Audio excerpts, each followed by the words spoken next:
Supposed to be played at the Owl Athletic Complex, but the weather on Monday had other plans. Instead, we bring the Keene State Baseball home opener from Pappas Field on the beautiful campus of Franklin Pierce University. Tonight, the Keene State College Owls take on the Vikings of Salem State University. Strikeouts.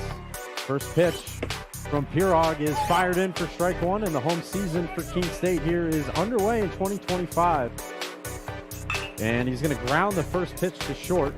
DiGiacomo fires to Chatfield in time, and that will retire the side. So a little bit of trouble there early on, but Pirog works out of it. We'll head to the bottom of the first. Keene State coming up on the Owls Media Network. 3-2 coming up.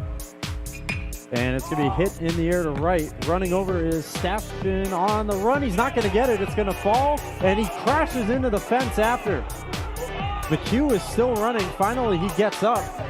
McHugh going to stop at third, and that is a triple for Evan McHugh.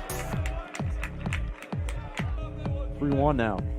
Is going to be cranked in the air to left, and I think we have our first home run of the season for Tommy Ehlers. We do. 2-run shot for Tommy Ehlers puts Keene State on the board 2-0. And you called it, Teddy. He was due. I knew he was due. It was the perfect time. RBI, perfect opportunity, and he got two instead of one there. Ehlers with RBIs number 14 and 15, and he'll get the boom there from the first base dugout. And he's going to go after the first pitch and pop it up.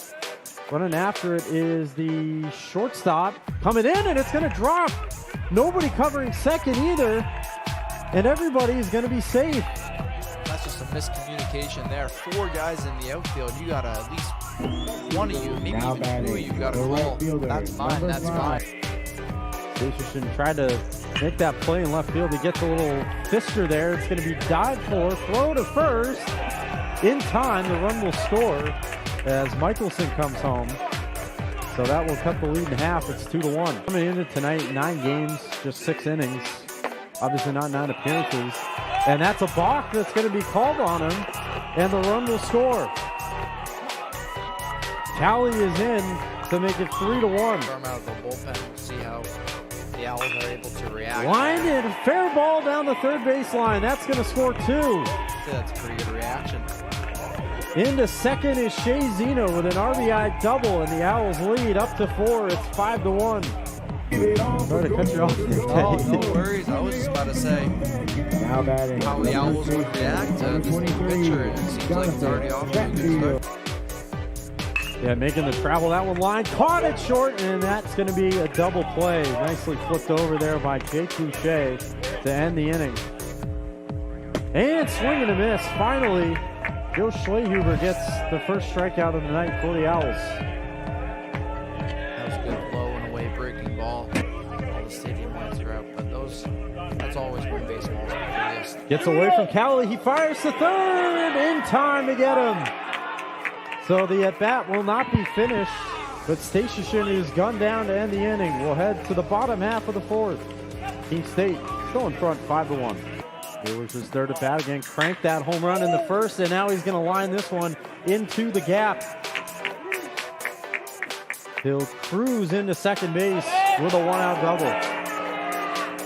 Tommy Ehlers is at it once again. Game the Owls clinched the postseason berth against Plymouth State. That's strike 3. It gets away from Callie. Throws to first.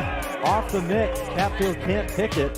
So it's going to be a strikeout for Kentucky, but a wild pitch. They're excited over there in Queens. Strike 3 called. Kentucky gets a big punch out. That's his second of the inning.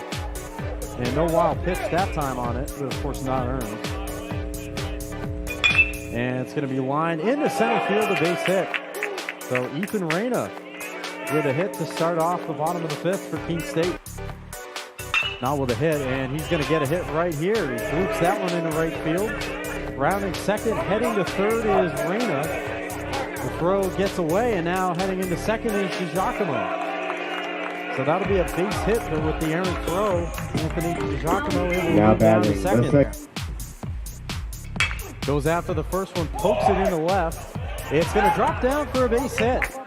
Left fielder had me fooled there, and scoring from third is Reyna, and the Owls lead is back to 4. It's 6-2. 2-1. Ripped in the air to right, and it's going to be caught in right by Station, but tagging up and scoring easily is DiGiacomo. So a sac fly for Evan Cali makes it 7-2. Swung on and missed, and he does get it. So he pays Bourgeois, and that is out number 1 of the 6th. 3-2. Swung on and missed, strike 3. So Floyd does a good work there to work around the leadoff double. We'll head to the bottom of the 6th. Keene State still in front by 5. The Zena Chatfield. As Zena hits that one in the air to center, it's going to drop in front of Supletis for a base hit. Ball still works. Works very well. Back to the pitcher. Egan fires to second for 1. On to first. The throw gets totally away. Cowley backs it up and now flips it into what probably could have been the end of the inning double play. Instead, it's hitting the air to center. Ehlers racing back on it. He's back. It's going to get over his head and one hop the wall, and it's going to clear the bases for Salem State. A bases clearing double and the 3rd hit of the night for Braden Michelson. First double of the night to top that off. And just like that, we have a 2-run game. Want to be at. Rounded to second. Nice diving play made, but not going to be able to scoop it up. Just knocked down there at second. And that's a base hit. Coming infield single for Cowley. In the all-time series against the Vikings. And that one's going to be stung, and it's going to get down into the alley. McHugh will drive in a run. Into second he goes with an RBI double, and his good night continues. 2 hits now. Evan Cowley comes in to score, and the Owls lead up to 3. A little bit, perhaps a breathing room. 1-0. Actually, that was a strike. Now that gets away from Cowley, he's going to fire to third. Runner came off the bag, and he's out. What a break there for Keene State. Station took off. That's the 2nd time he's taken off and gotten caught at third on a ball that got away from Evan Cowley. Another 2-2. On the ground to the shortstop. To second for 1. On to first. Double play. Gonzalez not happy with the call at all, but a huge double play for Keene State, and they get out of the inning. We'll head to the bottom of the 8th. Owls still in front by 3. It's an HU Arena. Ripped there over the head and into to the center fielder. That's going to be a base hit for Chatfield. Just got over the outstretched arm of Michelson. Almost made a terrific play. Tyne runs at the dish. Swing and a miss, strike 3. So for the first time tonight, the Owls get Nolan Courier out for Keene. On the ground to third. McHugh fields it on a few hops, fires in time, and that's the ball game. Keene State gets the win here in the home opener at Franklin Pierce by a final of 8-5.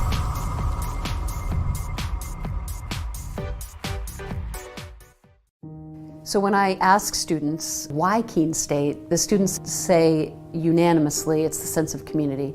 The feel when you walk on this campus is immediately a sense of belonging, a sense of safety, a sense of welcome, and a sense of opportunity and promise. And so I think our students feel that when they come to our campus, and they experience it when they join us.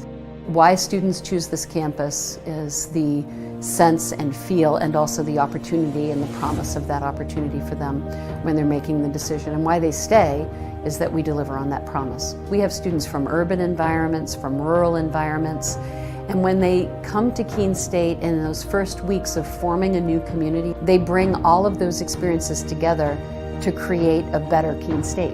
It's a campus small enough to feel a sense of recognition and identity, and a campus big enough to feel part of something bigger than yourself.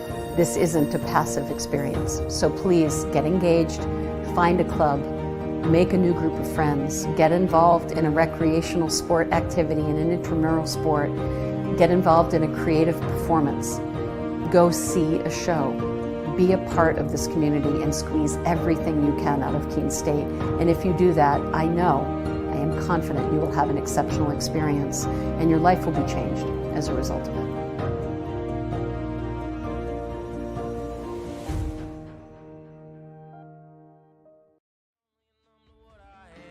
A few too many favors from a few too many fake friends. I wake up in the afternoon and do it all again. Yeah, I punched a man on his wedding night. I'm still trying to figure out how to apologize. I learned the morning light can't fix nothing anyway, so I haven't touched a pretty thing in 40 days.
I spend all my money on a pack of cigarettes for a lady that I love with a name I forget. And I learned the morning light can't fix nothing anyway, so I haven't touched a pretty thing in 40 days.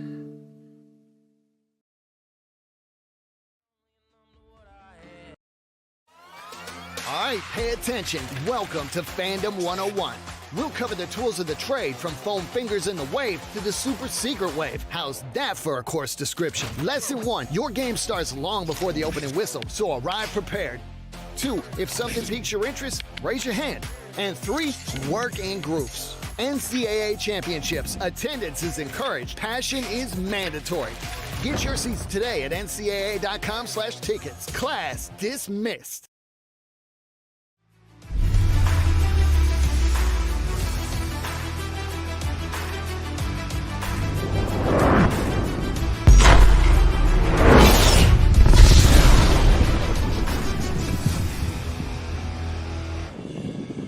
Hello and welcome back to the Owl Athletic Complex here on the campus of Keene State College for the second half of this afternoon's doubleheader between the Keene State Owls and the Rhode Island College Anchormen.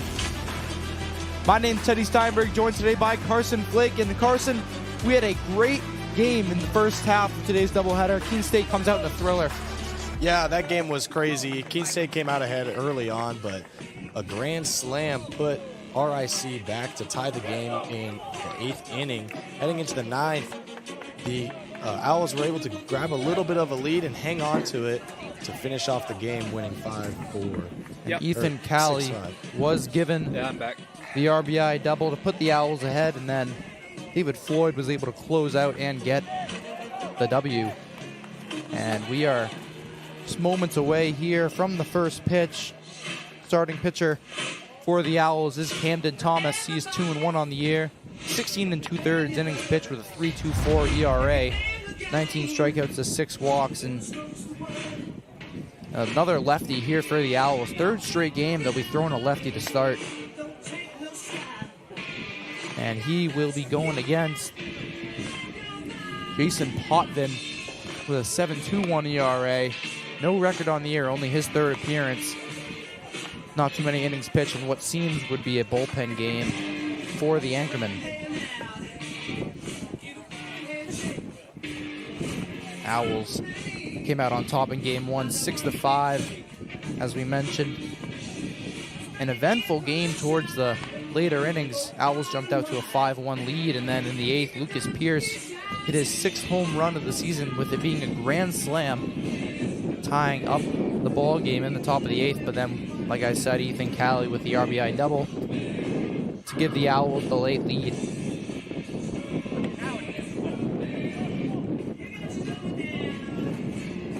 And pitching for the Owls in the last game was Jake Yakum, who pitched really well through the first 7 and the third, but then managed to fall apart somewhat. He unfortunately was given 3 earned runs on the grand slam, but nonetheless a great pitching performance. And we are just about to get underway. Umpire cleaning home plate, and Parker Camello will step up to the plate for the first at-bat of the second game of today's doubleheader. We'll see if the Owls could get off to a similar start as last game. This first pitch comes in. That one is taken down the middle of the plate for strike one, and we are underway. The Owls allowed no hits through the first 2 innings last game, which helped them get an early head start on the rest of the game, which was huge for the Owls. Here's the 0-1 from Thomas. That'll be taken a little bit high. Count will go to even. And yeah, like you mentioned, the Owls pitched very well in the first half of the game until the hits started to stack up for the Anchormen. As here's the 1-1. That one also taken high for ball 2.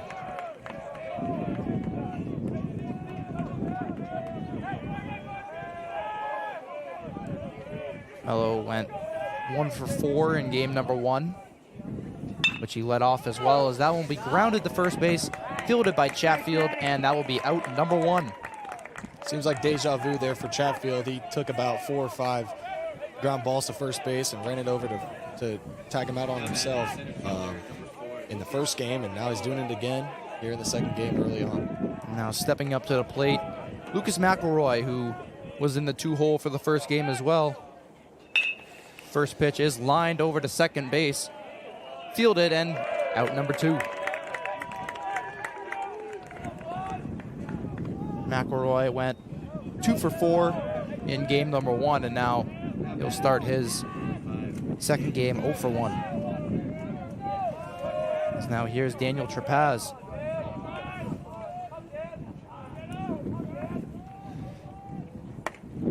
First pitch is in there for strike 1.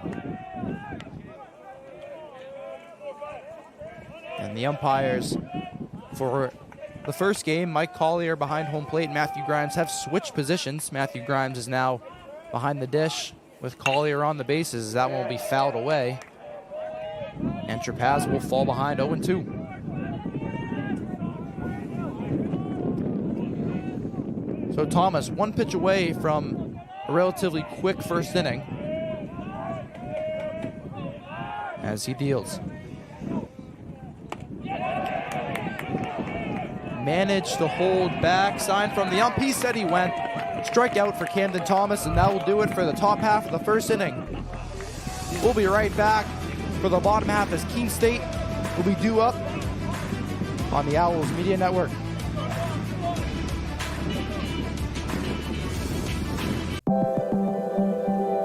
Proportions. Our campus can get pretty quiet during the summer when most students are home, but that doesn't mean it's completely empty.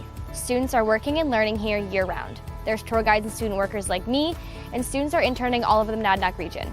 Many of our majors require hands-on learning, and our students are working as reporters, videographers, environmental advocates, and scientific researchers to gain experience. Here's a look at what's happening right here in our city this summer.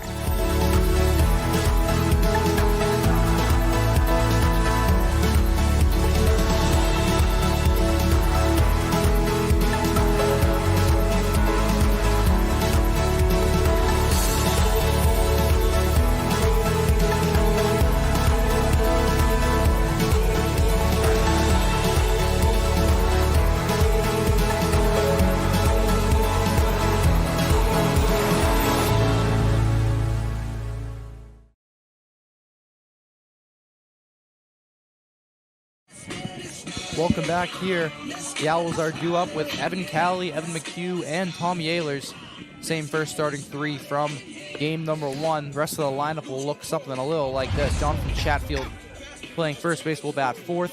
Shay Zena in left field will bat 5th. And there's Reyna in right field. He will bat 6th. Luke Anderson at second base batting 7th.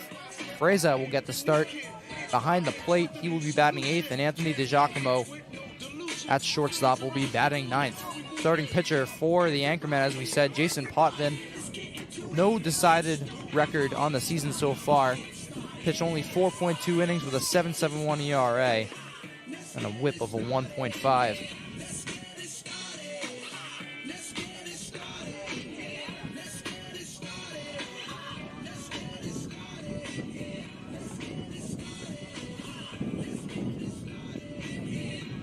The righty, another righty for Rhode Island College. We've seen a little bit of themes here in these first 2 games. More lefties for the Owls, more righties for the Anchormen.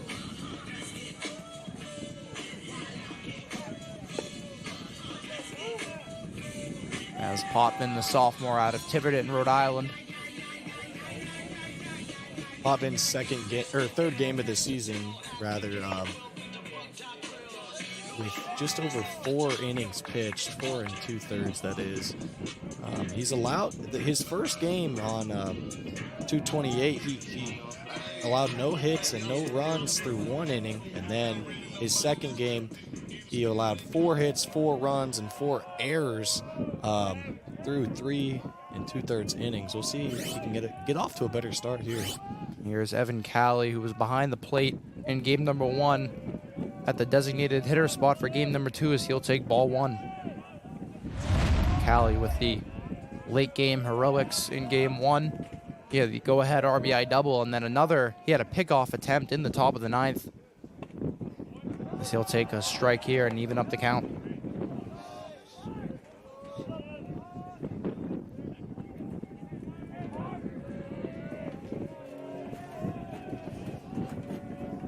Calley went 2 for 5 in game number 1. He'll foul this one away, and it's 1-2.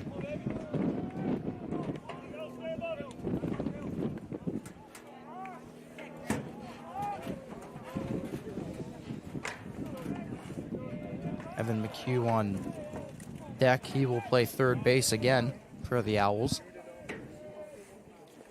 A ball taken in the dirt for ball 2.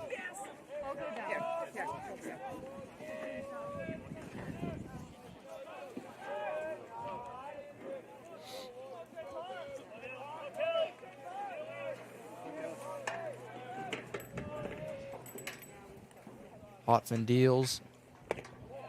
Taken inside for ball 3, and the count is full.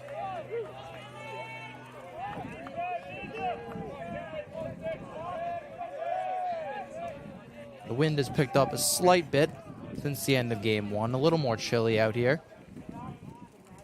Potvin deals. Swung on, foul tipped into the mitt. That'll be a strikeout for Potvin. His first batter up and his first batter down is a strikeout. Now here's Evan McHugh. McHugh went 2 for 5 in game number 1.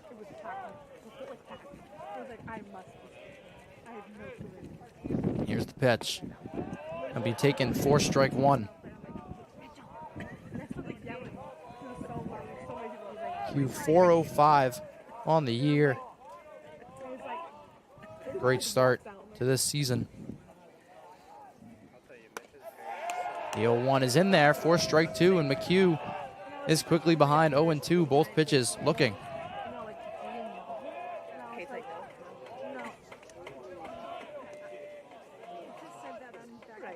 Often gets the signal. And here's the pitch. Ball is flied out into right, and he is able to make the catch. 2 away there. The George Threats getting the start out in right field. Now here's Tommy Ehlers. Tommy Ehlers, great last 2 games here. 3 for 4 in game number 1 with a home run, as well as a home run in a game on Wednesday against Salem State. As he'll take one in the dirt for ball 1.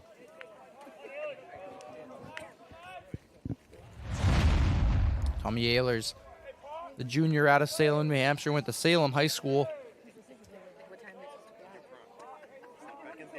The big power bat here for the Owls.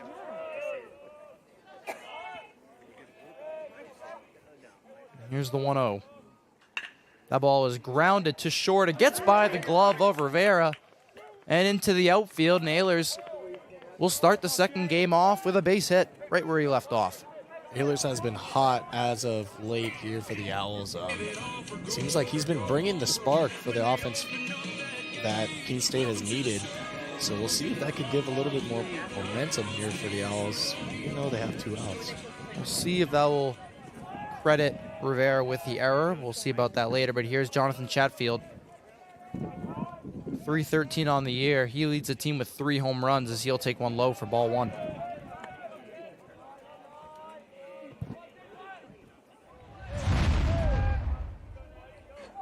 Chatfield, a junior out of Naugatuck, Connecticut. He awaits the 1-0 from Potman. That is in there for strike 1. That will even the count.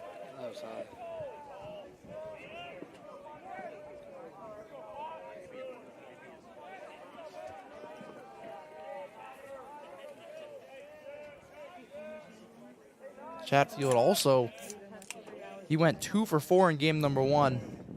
Reached all the way around on an error. This one is popped away, foul.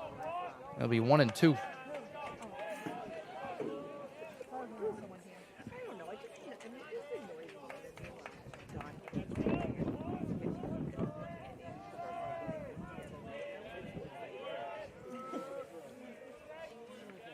Potman looks the first and will deal. Runner goes. Ehlers is in there, safe as a throw. A little late there behind the dish from Jason Pierce, and now an RBI opportunity with a 2-2 count for Jonathan Chatfield.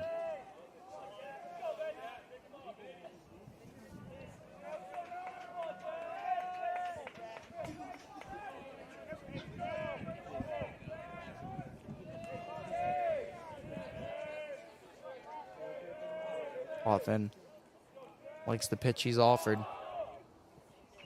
That ball is swung on and popped into foul territory. Run out of room in left field, and it will stay at 2-2.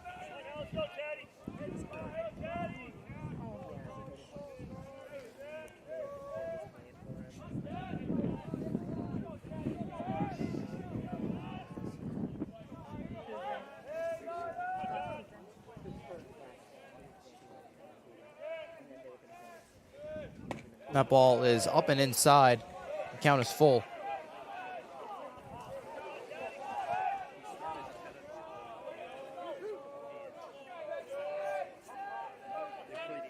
Ehlers awaits on second.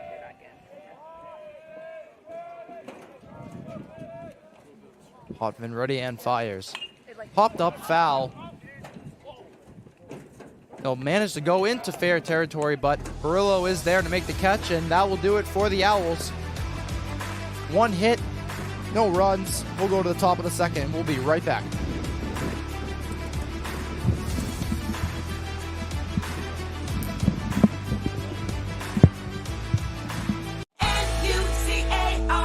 New Car has over 1,700 pre-owned vehicles, the largest selection of inventory in New Hampshire. New Car Nissan of Keene has the most competitive prices. With a selection of over 30 brands, New Car has exactly what you need across the Granite State. Find your new car from any of New Car's family of dealerships throughout the Northeast and get it shipped to New Car Nissan of Keene for free. Plus, we'll deliver your new car right to your door. Visit New Car Nissan of Keene today and discover why everyone loves a new car.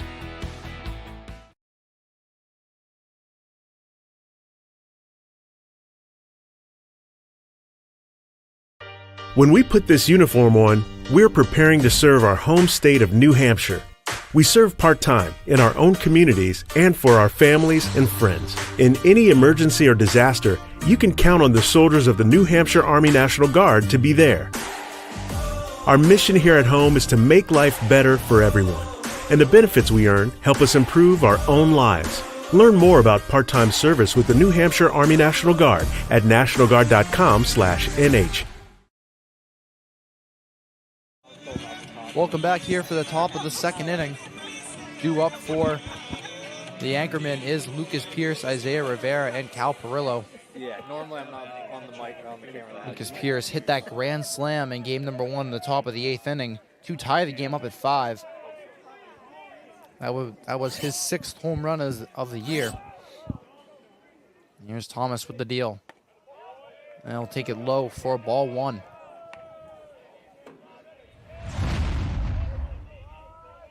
And Pierce batting .349 on the season. And he's been that spark for the Anchormen. Now when we'll catch the bottom of the zone, it'll even up the count.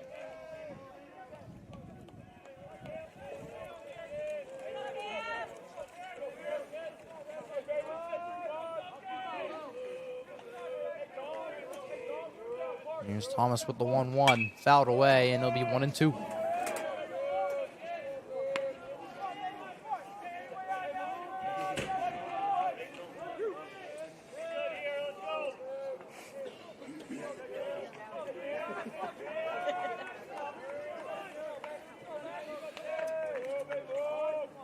There's the 1-2 from Thomas. They'll miss. They'll say he did not go. Held up on the swing, it'll be 2-2.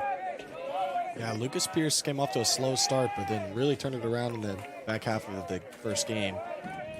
We'll see if he keeps that going or not here.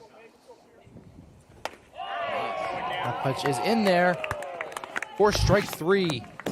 And Thomas will get his 2nd strikeout of the evening. He'll be 1 up, 1 down yet again. Now here is Isaiah Rivera.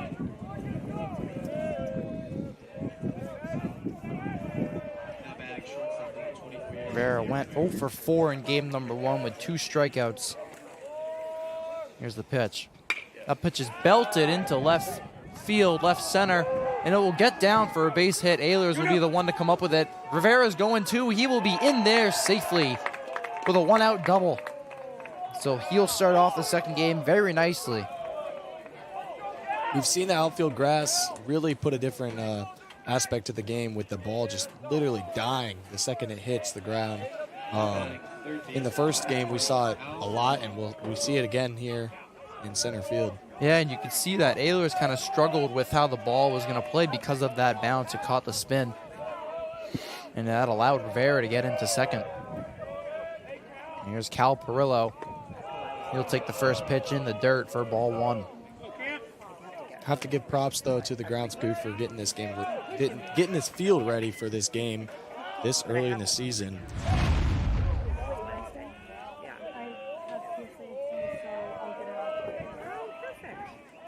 Thomas looks back to 2nd and deals. That pitch is high and inside for ball 2.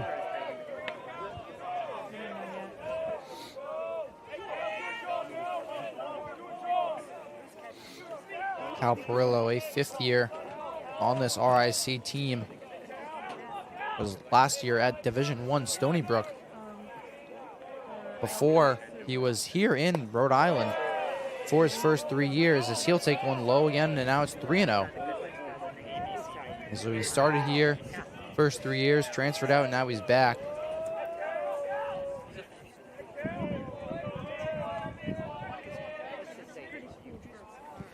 Here's the pitch. That is in there for strike 1. 1 away here. Runner on 2nd is Isaiah Rivera.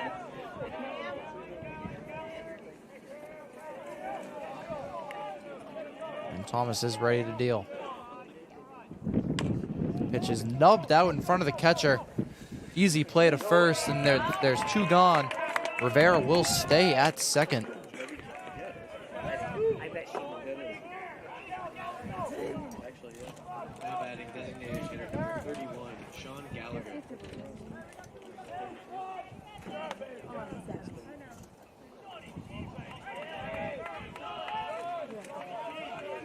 Here's Sean Gallagher. He didn't get the start in game number 1. Now he's here. The junior out of Warwick, Rhode Island. Steps into an RBI situation here. First pitch from Thomas is low and gets by Frezza. Rivera will advance the 3rd. And so A 1-0 start in the count, but now the pass ball gets Rivera over to third, and now an even better chance at an RBI.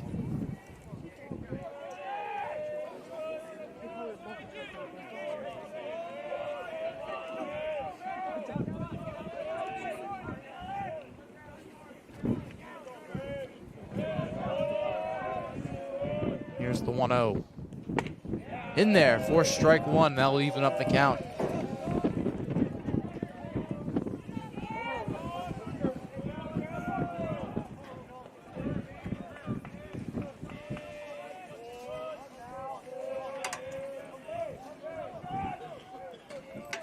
Thomas ready and deals. Fouled away, and now it's 1-2. Thomas really turning this at-bat around here for the Owls. Moving from that first pass ball now to leading in the count.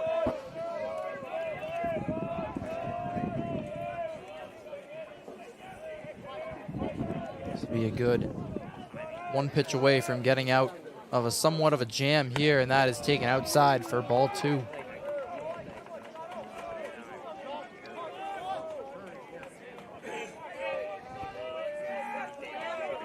Thomas has added to his 19 strikeouts on the year, now at 21 through 16 and 2/3 innings pitched, so he can get strikeouts, and he will, as that'll be grounded to third. McHugh kind of bobbles it. The throw to Chatfield is in time, and the Owls will escape with no damage dealt. We'll head to the bottom of the second on the Owls Media Network.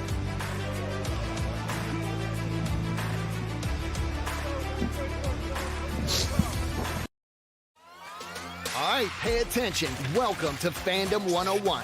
We'll cover the tools of the trade from foam fingers in the wave to the super secret wave. How's that for a course description? Lesson 1, your game starts long before the opening whistle, so arrive prepared.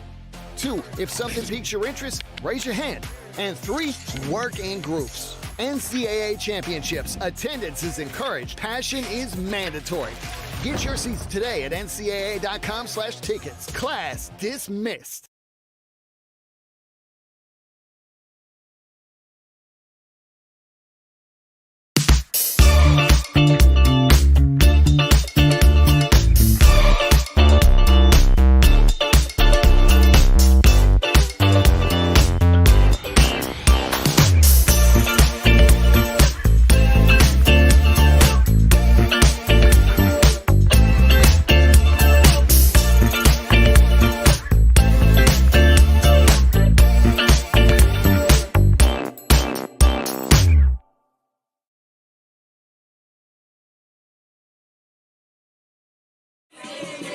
We are back here for the top half of the third inning. Due up for the Owls, Shea Zena, Luke Anderson, no, sorry, Reyna, and then Luke Anderson will be due up for the Owls here. Hoffman. Pardon me, this is the bottom of the second. What am I talking about? Top of the third. My apologies. Hoffman was able to get out with a quick first inning. Allowed the one. It was an error off the bat of Ehlers, but escaped with no damage.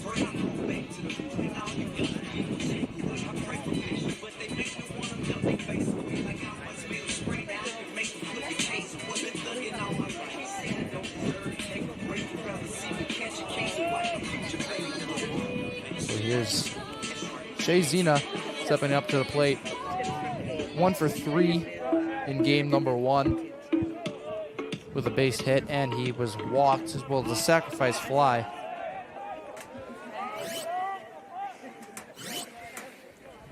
Here's the pitch from Potvin. Swung on and flung foul. We'll fall behind 0-1.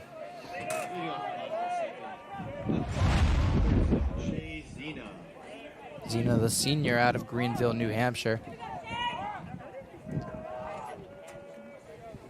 Here's the 0-1. Swung on and missed.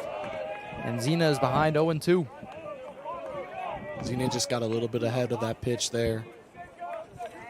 I think after fouling it off, he was thinking, now's the time to go yard, but it just didn't happen for him. Here's the 0-2. Popped up Perillo under it. Rivera calls for it. He makes the catch, and there's one gone. Now stepping up to the plate is Ethan Reyna.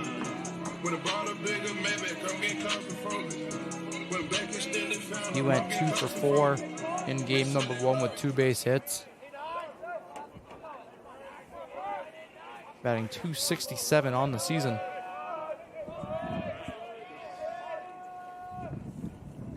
First pitch misses for ball 1. And this kind of middle bottom of the lineup in game number 1 for the Owls really did most of the damage. Got most of the base hit, got on base. That pitch is in there for strike 1. It'll even up the count.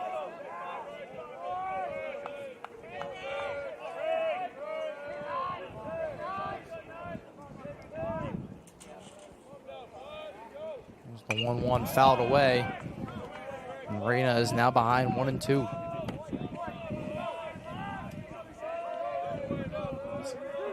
Wouldn't be surprised to see a breaking ball here and see if they can get Reyna swinging at something low in the dirt. Here's the pitch from Potvin. Swung on and missed. He will try and advance the first on the drop third strike, but he will not get there. That's a strikeout for Potvin. There are 2 gone here. Now here's Luke Anderson stepping up to the plate. Anderson went 0 for 4 in game number 1.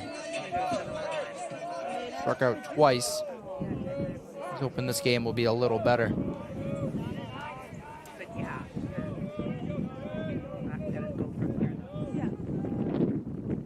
First pitch from Potvin is swung on and hit to the opposite field for a base hit. Where is it? And Anderson will finally get his hit today. First pitch knock. That'll bring up the catcher, Luciano Frezza, who didn't get the start in game number 1, but now will behind the dish in game number 2.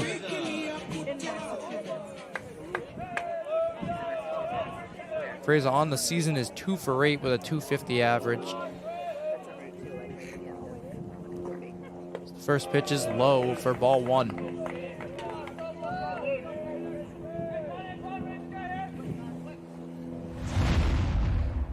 Frezza, the freshman out of Middletown, Connecticut.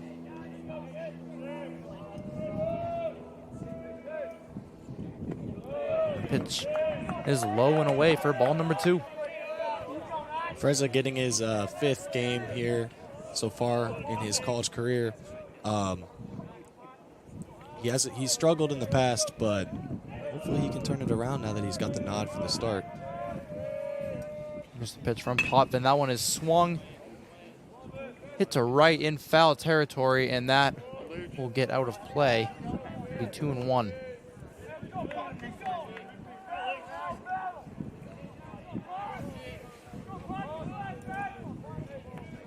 Potvin in a comfortable spot for his pitch count. This will be his 30th in 2 innings. Here's the pitch.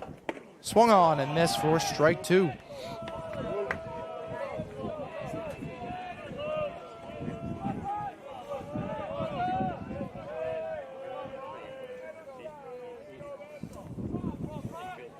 Potvin looks the first. Here's the 2-2. Low and away again for ball 3, and now we have a full count.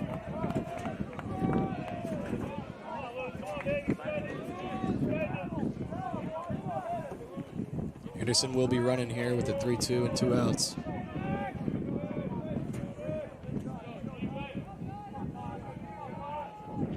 Here's the pitch. Anderson goes. That ball is punched away foul again. Chasing after it, and he won't have any space there.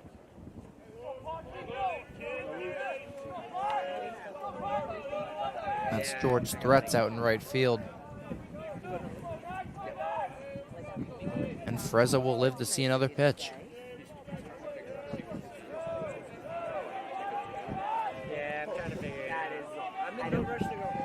Ben Anderson will run again here. Yep. Here's the pitch. cut on, and he did not go. So that'll be a walk for Frezza. Is that not a swing? Rhode Island College arguing that he went around, but apparently he did not.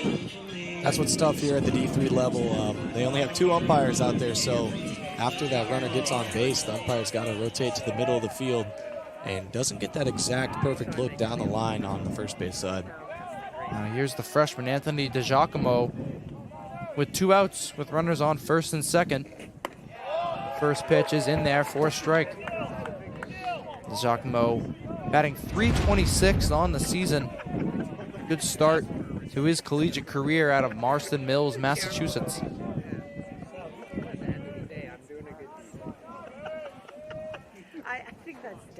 Here's the 0-1. Just misses.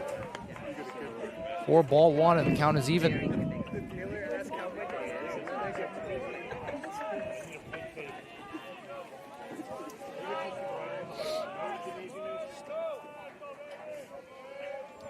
Owls looking to strike early here. As the 1-1 is popped up. Flew out the left field. Having trouble with it, and he makes the grab. A struggling catch there by Eric Wilson. But the Anchormen are able to get out of the jam. We'll be right back for the top of the 3rd inning on the Owls Media Network.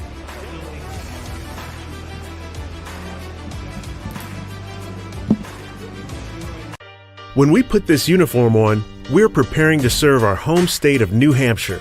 We serve part-time in our own communities and for our families and friends. In any emergency or disaster, you can count on the soldiers of the New Hampshire Army National Guard to be there.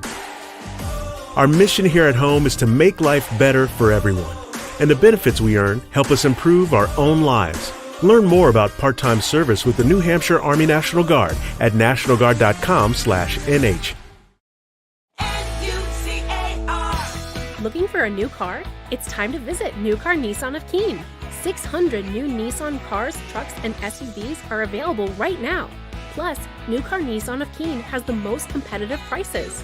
Every new Nissan comes with New Car's complimentary 20-year, 200,000-mile protection plan. Drive worry-free for many miles to come.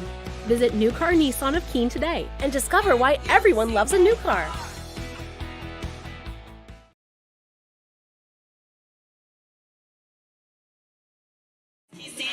Welcome back here for the top of the 3rd inning.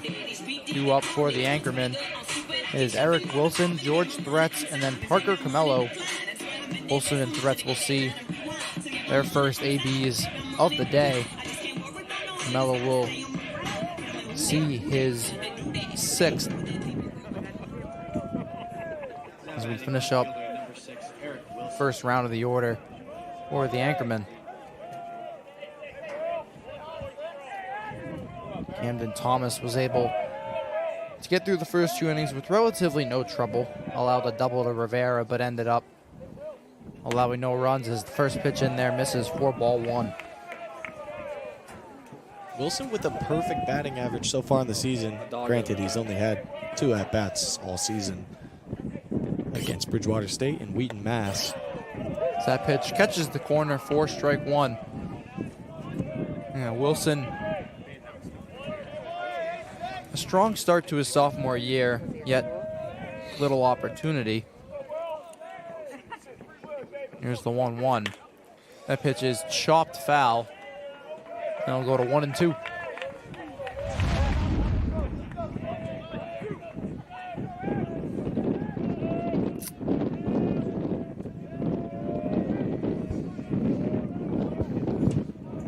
Thomas ready and deals. Just misses low. 4-2, and that'll even up the count.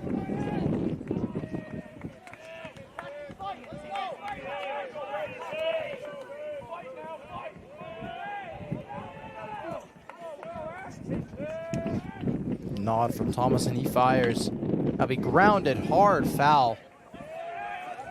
And we'll see another pitch. A lot of space over there in foul territory on the third base side. Potentially pose trouble for that third baseman out there. Both teams. That pitch is smacked into right. It'll get over the head of Anderson. And Eric Wilson continues his perfect season. He has a base hit. Wilson making a big play there in left field to end the inning. And then moving into this third inning, he makes another big play leading off. Now up is the right fielder, George Threats. Only 1 for 14 on the season. Thomas fires. A bunt is placed down. Thomas will field it. Throw on the first. There's one away. But Wilson will advance to second. A perfectly placed sacrifice bunt there by George Threats. Now the Anchormen, a runner in scoring position with only one away. Now here's the second round of the order. For the Anchormen, as Parker Camello steps in for the second time today. Swung on and missed for strike one. Camello grounded out to Chatfield in his first AB to lead off this game. He has a chance to put his team ahead. Here's the 0-1. Inside, and it'll be a 1-1 count. Now we'll see what happens here with only one out after Threats got that runner into scoring position there on second base. Maybe Camello will do something similar, try to get a little sac fly to center right field. Thomas deals, and that is chopped right back to Thomas. Wilson will hold still, and the pick by Chatfield. There's two away. Perfect execution there by Thomas. He gave a little look over to second base, make sure the runner wasn't running, and then threw it to first and kept the runner there at second. Now here is McElroy with his second AB, 0 for 1.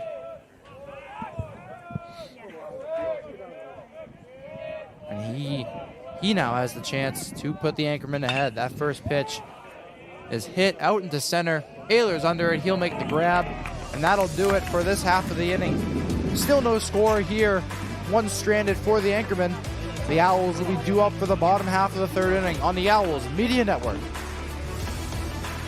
I pledge. I am an NCAA student athlete. And I pledge to be a champion of unity on my team, on my campus, and in my community. I pledge to embrace differences and strive for inclusion and collaboration. I pledge to stand against racism, hate, and discrimination. I pledge to strive for love, care, and forgiveness. I pledge to stand against silence, deceit, and obscurity. I pledge to strive for dialogue, truth, and understanding. I pledge to stand against fear and doubt. I pledge to strive for trust and belief in one another. I pledge to stand against complacency and stagnancy. I pledge to strive for change and growth. I commit to supporting my fellow student athletes in all circumstances that impact them. I commit to both choosing unity personally and encouraging it for all. I pledge these things because we are stronger together. United as one.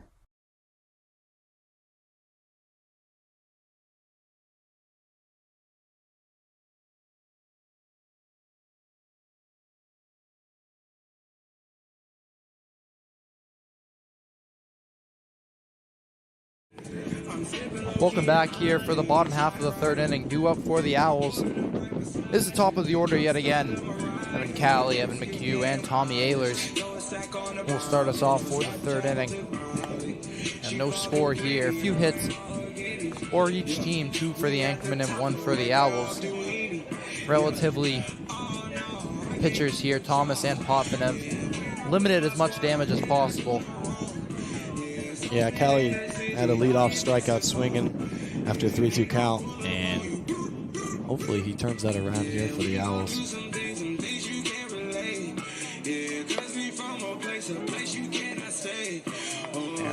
the result of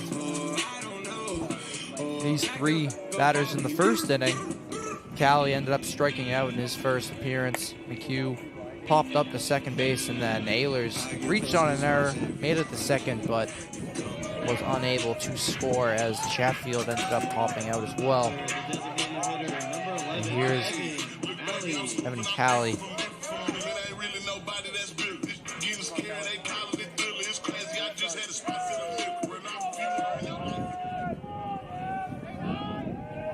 Bernardi with 2 strikeouts in as many innings. One of them being on Callie. Callie throws down a bunt that will end up going foul.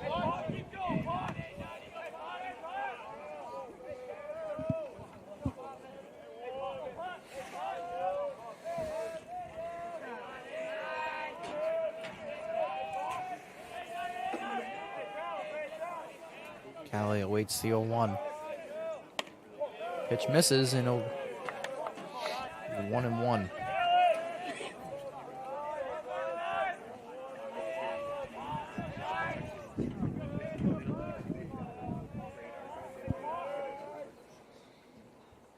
Hop in, that one misses as well, and now Callie ahead in the count, 2-1. Callie's had a busy day so far in catcher in the first game, and now he's moved to designated hitter here for the second game. Let's see if he can do his job by hitting. Here's a 2-1. That is a swung on and missed. The big strike there from Callie. He comes up empty. Count is back to even.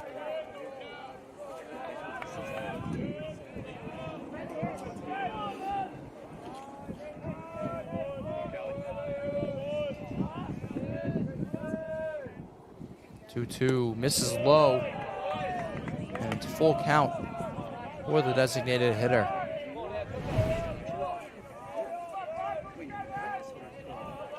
Said Callie having a good start to this season through the first 17, 286 on the year. He'll foul that one away, and we'll live to see another pitch.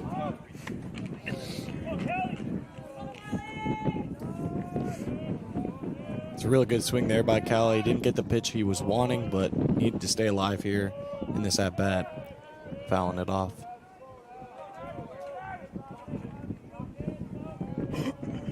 Watford ready for the 3-2, misses high.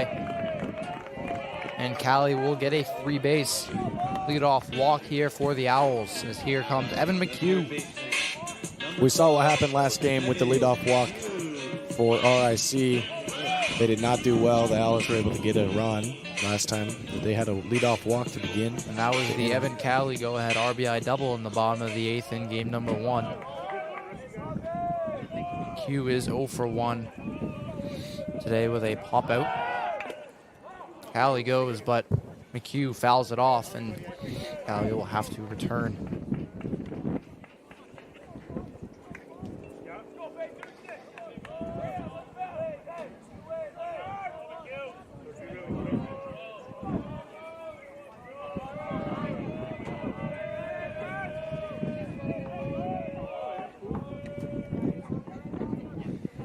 Here's the 0-1. That is grounded to short, could be 2. Rivera will turn 1, 6-4-3 double play.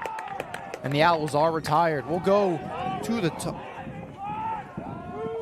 My fault, that is only 2 outs. As Tommy Ehlers will come up now. But yet a great double play turn there by the Anchorman. A shame there for Callie because he tried to steal on the first pitch, elected to not steal on the second pitch, and then that's when they got doubled up there, unfortunately. Ehlers reached on an error in the first inning.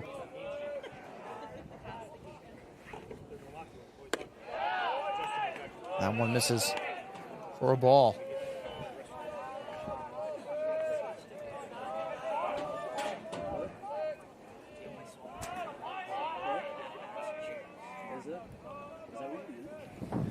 That one is fouled away.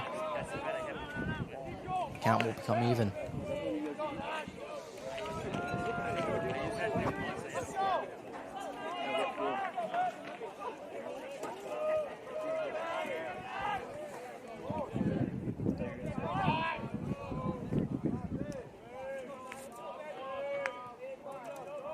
Ehlers with, he'll drive one out into left. What a catch out there by Eric Wilson. Falls down while grabbing it out of midair, and that will retire this side. Great play there by the sophomore. The Owls come away with nothing again. And we'll head to the bottom of the fourth.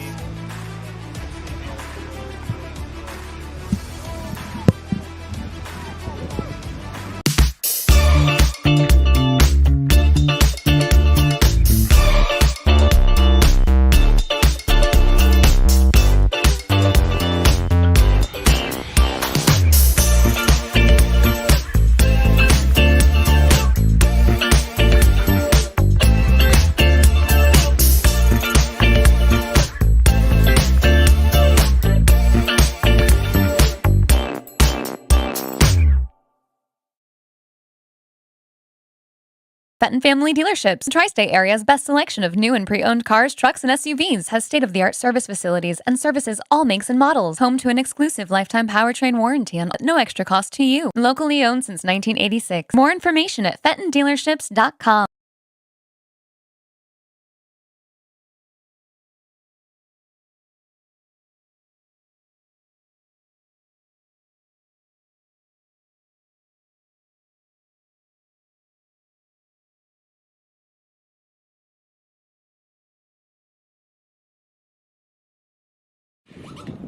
And welcome back here. Pups at the ballpark. We saw one in game one. Now there's another furry friend here for game number 2 as we are back for the top of the fourth inning. And here's Chapaz. He will lead off for the Anchormen. Camden Thomas has gotten through a pretty easy first 3 innings. That first pitch will miss for ball 1.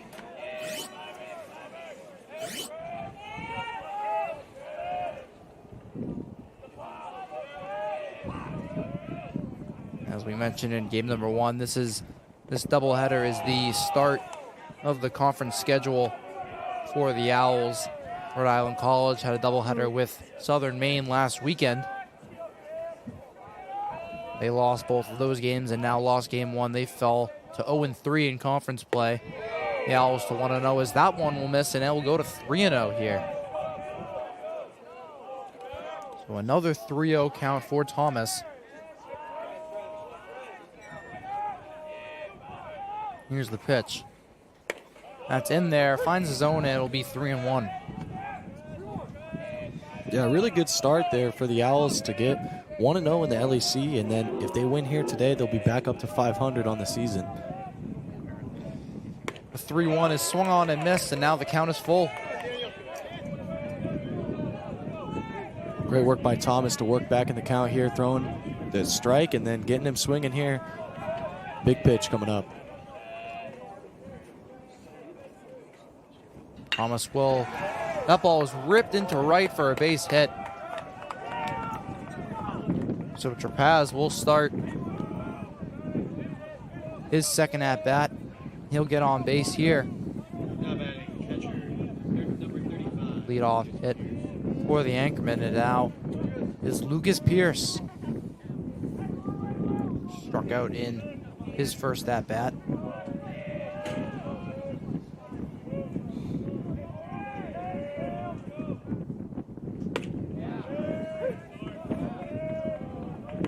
Pitch. Pitch zone 4, strike 1.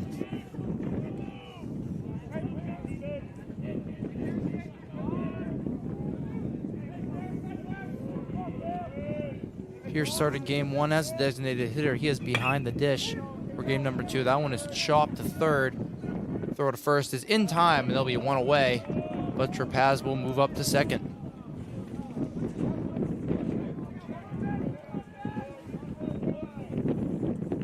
Here comes Isaiah Rivera, who doubled in his first AB. Was left stranded at third. He'll get another crack at it with a runner on second.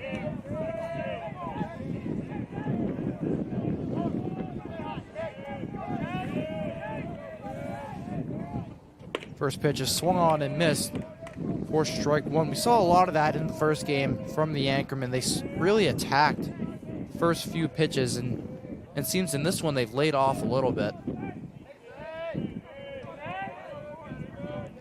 Here's the 0-1. That pitch is chopped into right. That'll get down for a base hit. Here comes Trapaz. he will score easily. And there's an RBI single for Isaiah Rivera. He starts the second game 2 for 2. And RIC will take an early 1-0 lead. That was just a great piece of hitting there. Took it to the opposite field. Saw the left fielder was playing more to the right and gave Trapass, who doesn't have too much speed, plenty of time to reach safely. As the first pitch to Perillo misses for ball 1. A really good turnaround there for Rivera. Going 0 for 4 in the first game and now 2 for 2 here in the second game with an RBI. Here's the 1-0. That one in there for a strike, and it's 1-1.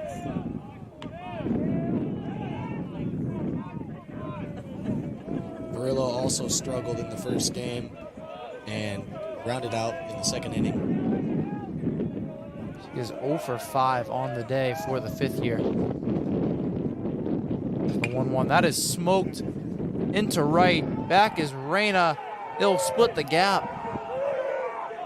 Rivera coming around third. The throw to the cutoff. Rivera will score. That's an RBI double for Cal Perillo. It is 2-0 Anchormen.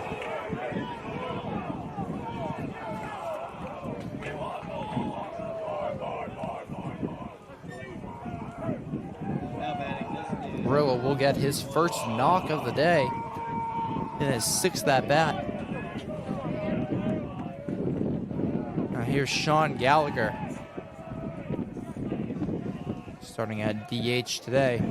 0 for 1. First pitch is high for ball 1.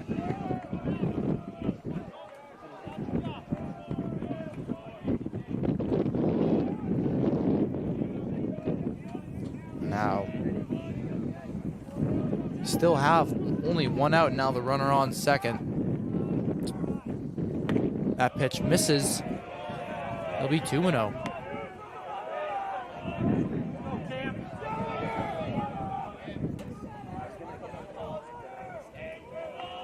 Sean Gallagher grounded out to short in his first AB today. Here's the pitch.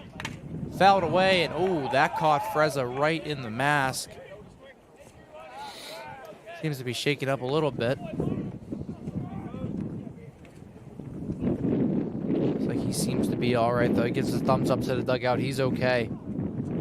Hopefully Frezza's all right there, and that actually isn't terrible for the Owls, as it kind of chills the momentum down there for RIC. We'll see if they can get ahead in this count here now. Get out of this jam, or poor inning, I guess I should say. Thomas now only behind 2-1 in the count. Here's the pitch. That pitch is in there, and it'll be 2-2. Like you said, yeah, maybe a slight little breather, especially for Thomas, just to maintain his confidence here in the inning. This would be a big strikeout if he gets one. Here's the 2-2. That ball is ripped up the middle. Another hit for the Anchormen. Perillo will hold at third, and there'll be runners on the corners now with 1 out. A base hit for Sean Gallagher.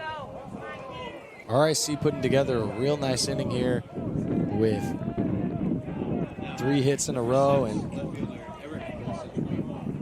4 hits on the inning. 4 of 5 batters have hit, and 3 of 5 batters, have made it home.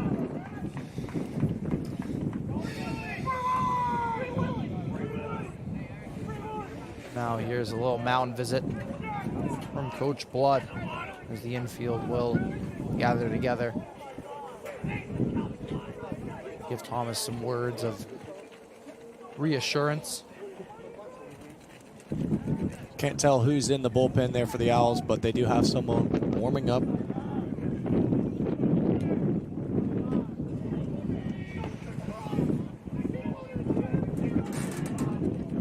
It's Liam Conley that looks to be stretching and tossing right outside of the Owls bullpen.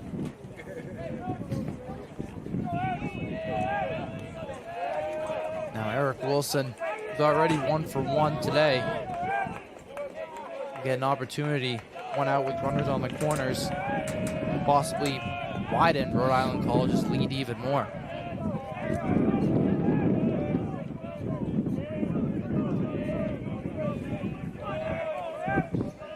Thomas deals. Held back, and that will be taken for ball 1. Wouldn't be surprised if we see a steal here from Gallagher. Move into scoring position and keep the Owls on their heels.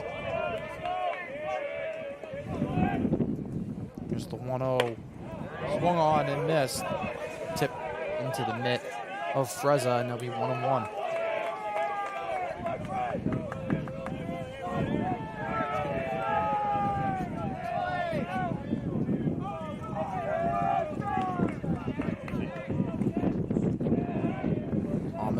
Fires, and that is fouled back towards us over onto the softball field. That finds its way into the dugout, actually. It'll be 1 and 2.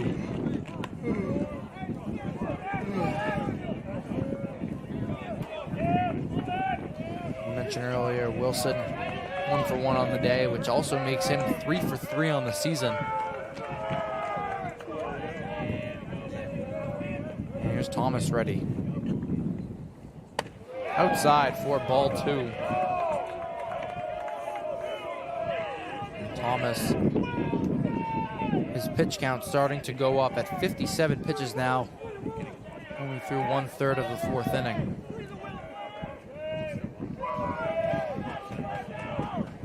Here's the pitch. That one misses as well, and now the count is full.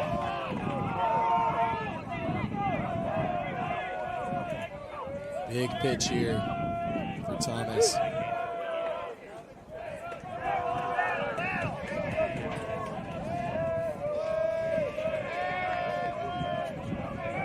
Here's the 3-2.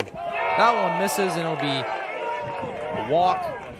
Bases are now loaded for the Anchormen. Only 1 out. Now comes George Threats. Down a sacrifice bunt in his first AB. Now has a chance to drive in a couple runs.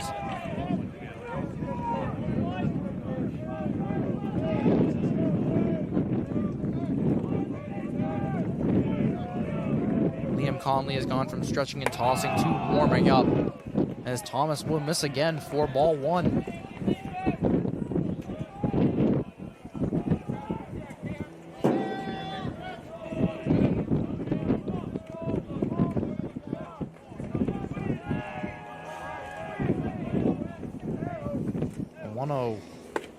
That one will catch a piece for strike 1. Thomas just got to keep it simple here for the next couple pitches. Get out of this inning. It's still early. If they can only get out with 2 runs, that would be huge. We'll see here. Thomas ready. He'll fire. That one is flied out into foul territory. Out of play into the batting cages. Be 1 and 2.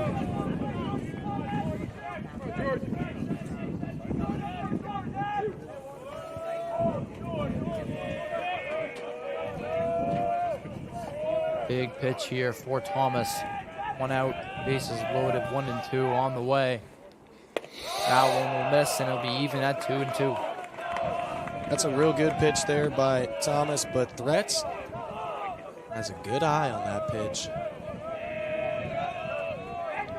This is kind of what we saw in the last AB. Was ahead 1 and 2 and ended up walking. Here's a 2-2 swung on and missed for strike 3, and that's somewhat a breath of fresh air for the Owls and Camden Thomas now with 2 away and the bases loaded. Now up is Parker Camello. 0 for 2 on the day. 2 groundouts. Out of the Chatfield in the first inning, and then his most recent AB had a weird chop right in front of Frezza. Now he has an opportunity to give some runs to the Anchormen. That one will catch a piece at the bottom of the zone, and it's 0-1.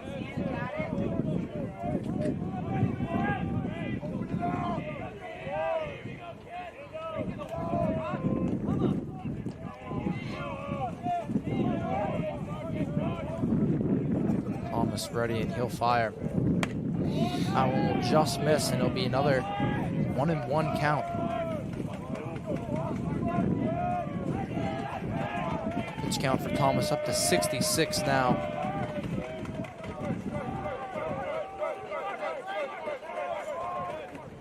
As that one will miss, and it'll be 2-1.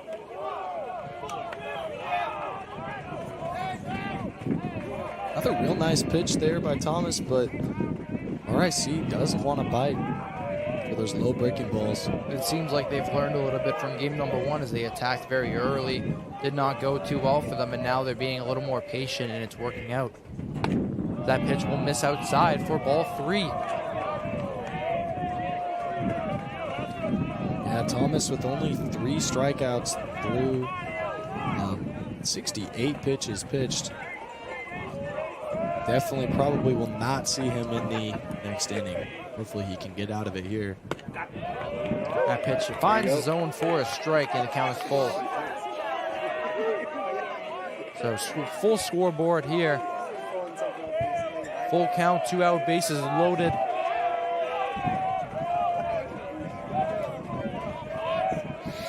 And Thomas is ready.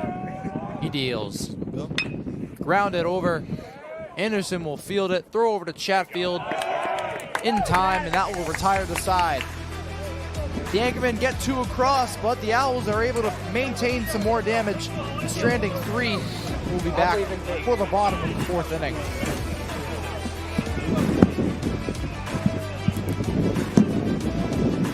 At Keene State College, life is an adventure. You'll forge your path forward. As an Owl, you'll take on challenges in the classroom, field, court, or track. Every worthwhile adventure has its share of blood, sweat, and tears. It takes hard work and dedication. No Owl flies alone on their journey at Keene State. Teammates, coaches, professors, alumni, and fellow Owls are with you along the way. They lift you up as you continue forward. When you're part of Owl Nation, you become the person you truly want to be.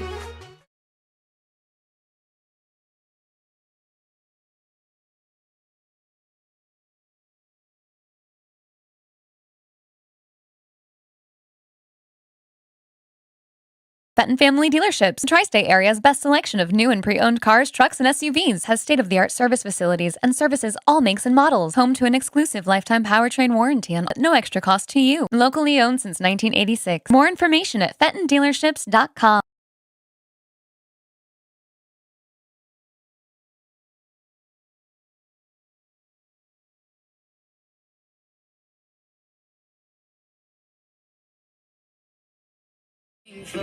Welcome back to the Owl Athletic Complex as we get a good look in here at Athletic Director and Sports Information Director Marty Testo and Abe Oshiak, as well as their accomplice,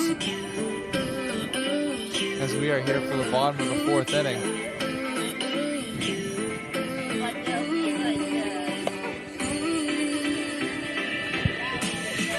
Two up for the Owls is Jonathan Chatfield, Jay Zena, and Ethan Reyna. We get another look at our furry friend over here. Great weather for baseball. Here's Chatfield, he'll step up to the plate.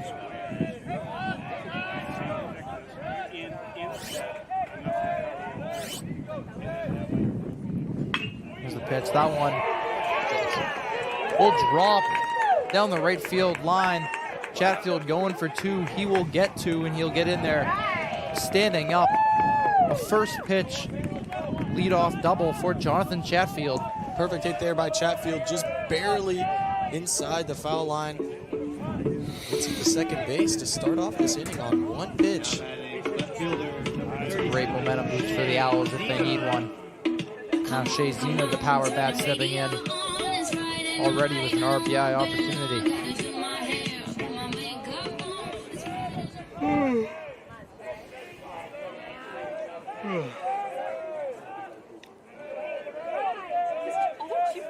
Here's the offering. That one slides in there for a strike. Zena 0 for 1 on the day. Popped out earlier to third base. We'll get a second chance here. That pitch looks like it hit Zena on the top of the head. He tried getting out of the way, but I think it grazed the top of his helmet, and he will advance to first there. Just a weird pitch. It must have gotten away from Potvin. Now the Owls have first and second with nobody out. Here's Ethan Reyna.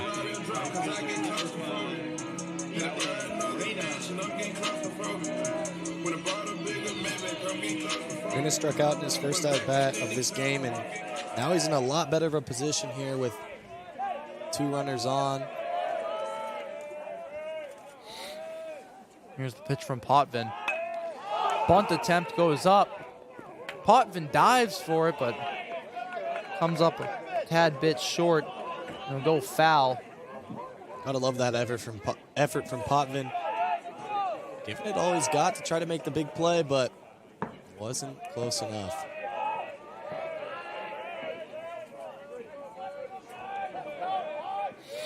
So that could have been a disaster start to the AB for Reyna. And Potvin will step off. Check on Chatfield.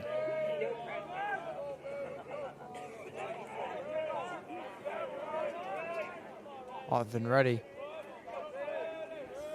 Here's the 0-1. Bunt attempt, but he didn't pull it back in time, and Reyna will go down 0-2.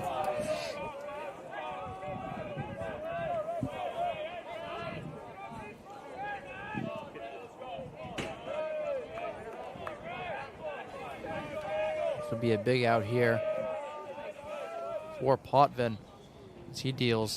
That ball is chopped to second base, fielded, and he got him in time. Bang, bang play there, goes to the fielder. And he'll be one away, but the Owls now have runners on second and third.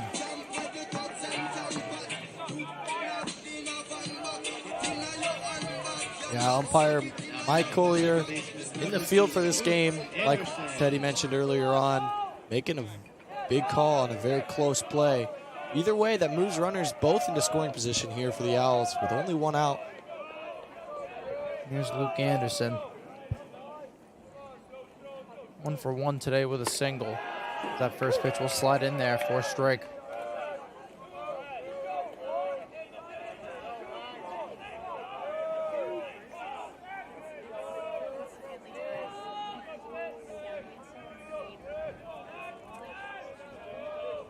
Good opportunity here for Anderson as he's dealt the 0-1. Swung on and misses the ball. Got by Pierce, but I believe it was fouled off. Anderson with a single in his first at bat. Hopes to do the same thing right here and get a runner home, at least one. Now it's 0-2 for Anderson. 1 out, runners on second and third. Here's the pitch. Fouled that one away. A little hesitant on the swing, but he was able to get a piece and he'll stay alive. Smart move there by Anderson to just stay alive in the count.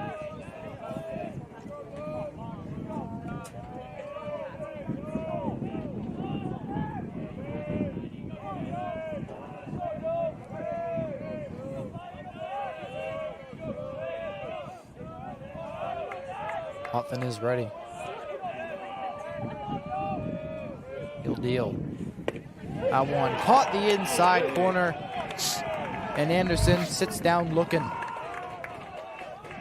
Third strikeout of the game for Potvin. And just like that, there's 2 away. Now here's Luciano Frezza.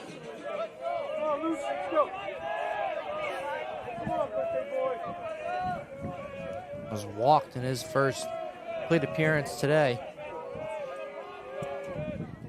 Here's the pitch. That one is high for ball 1.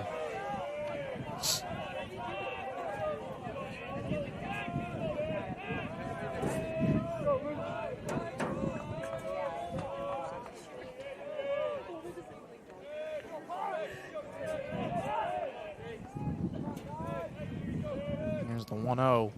That one in there for a strike, and the count is even. Now you start off runners on first and second with nobody out, and now you're down to your last out with runners on second and third almost instantly. And here's the 1-1. That one will catch the zone as well for 1-2. Now what seemed to be a great start to the inning for the Owls. They are down to their last strike of this half of the inning. Here's the 1-2. Swung on and missed. Potvin gets out of the jam, so the Owls, a relatively great start to the inning, ends in nothing. Still 2-0 Anchormen. Will be back for the top of the 5th inning on the Owls Media Network.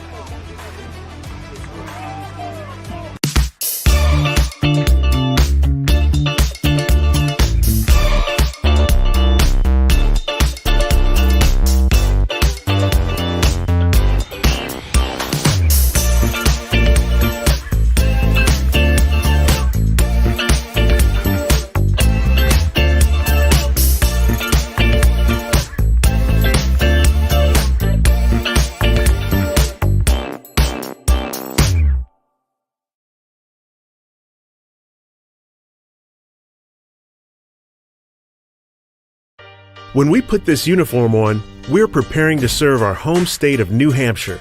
We serve part-time in our own communities and for our families and friends. In any emergency or disaster, you can count on the soldiers of the New Hampshire Army National Guard to be there. Our mission here at home is to make life better for everyone, and the benefits we earn help us improve our own lives. Learn more about part-time service with the New Hampshire Army National Guard at nationalguard.com/NH.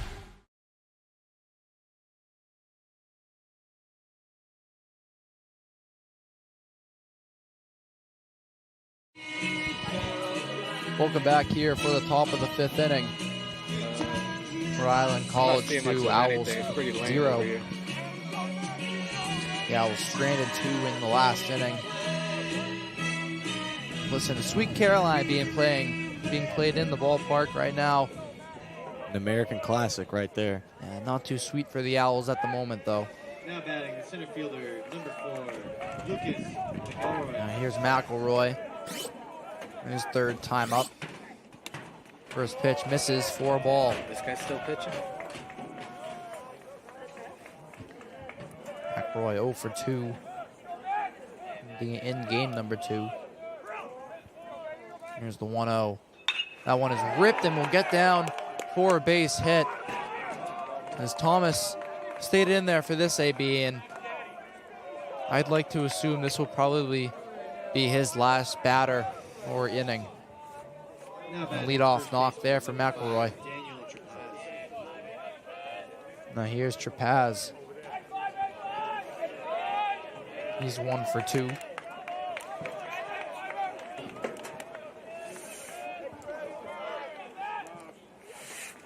First pitch, that'll be grounded to second. Could be 2. Anderson will only get 1 at second, but DeGiacomo will eat it up. It keeps the runner out of scoring position. Yeah, Liam Conley done with the bullpen. He's walking towards the dugout now. Would expect him to be coming in fairly soon. And here's Coach Blood. He'll call time, and here it is. This is where I'll assume Conley will go in. Yes, he will. So we'll be right back. Liam Conley will start pitching for the Owls here in the top of the 5th inning. We'll be right back on the Owls Media Network.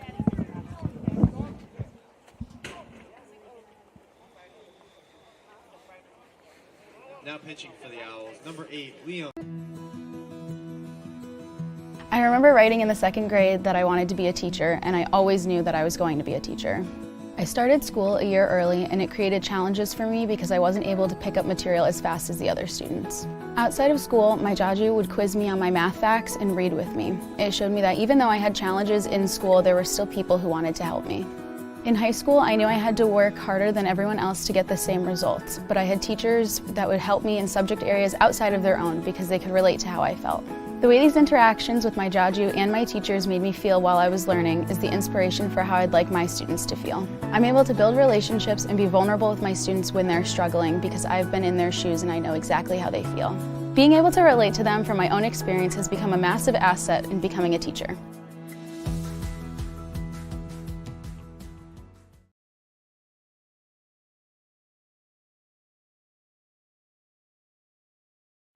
I learned a lot of valuable lessons playing college football. I never thought about the health benefits of exercise until I actually started to talk to coaches in college. It's not only just for performance, it's for life. My coaches instilled the importance of well-being, not only building up strength, mental health, getting enough sleep, eating properly is all what it is to be healthy. I decided that I want to go into personal training and share my knowledge that I obtained in college about physical and mental well-being. And welcome back here. We have pitching change for the Owls. Liam Conley will step in and replace Camden Thomas. Liam Conley, a senior out of Marlow, New Hampshire. He is 1-0 on the year, 2.7 ERA, 1.5 whip. And hopefully he can stop the barrage that Rhode Island College has put on the Owls in the last couple innings. One away here. Runner on first. And here's Lucas Pierce. Pierce 0 for 2 in game number 2. Hit the grand slam to tie the game in game number 1. Here's the first pitch. That pitch in the dirt. Runner will go and they will eat it up. Stolen base there on a wild pitch.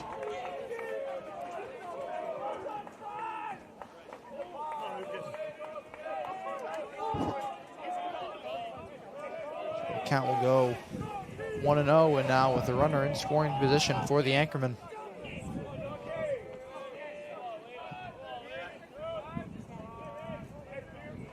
And here's Conley again. That pitch fouled away to the third base side. It'll be 1-1. So now with that stolen base, you eliminate the double play, and now possibility an RBI opportunity here for Pierce.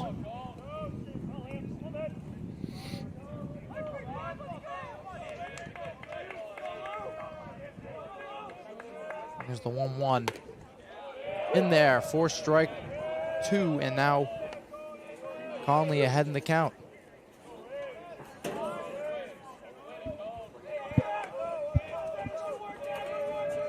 Pierce the power bat. Waits the 1-2 offering from Conley.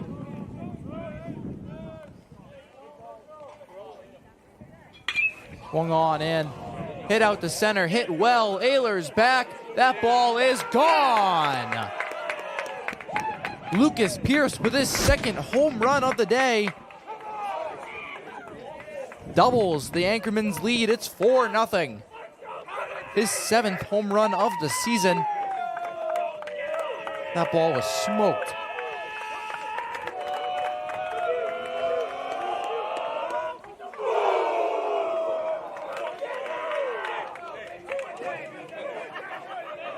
So Liam Conley with a rough start to his appearance today, but he's already ready for the next batter.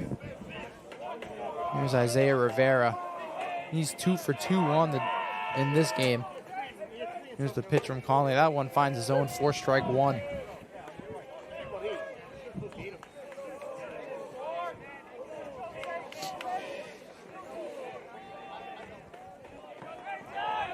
Now the base is empty, 1 away. Maybe a fresh start for the Owls. Here's the 0-1. That one missed low. It'll be 1-1.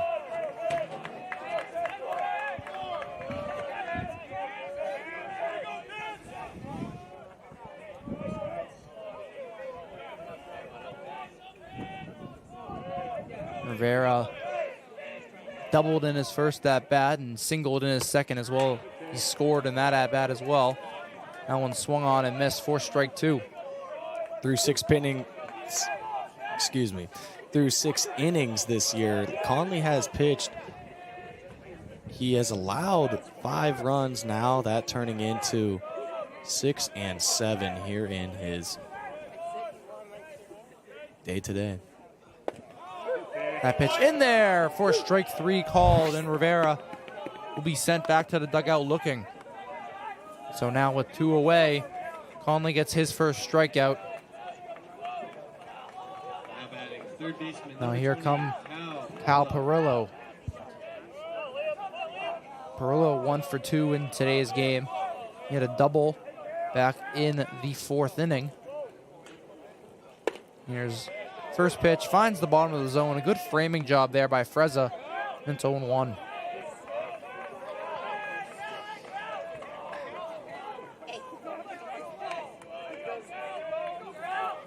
Fifth year got his first hit of the day.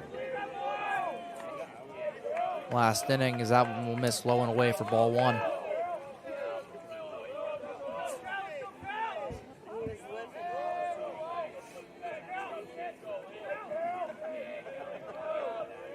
Conley ready. He deals. That one low and away again, and it's 2-1.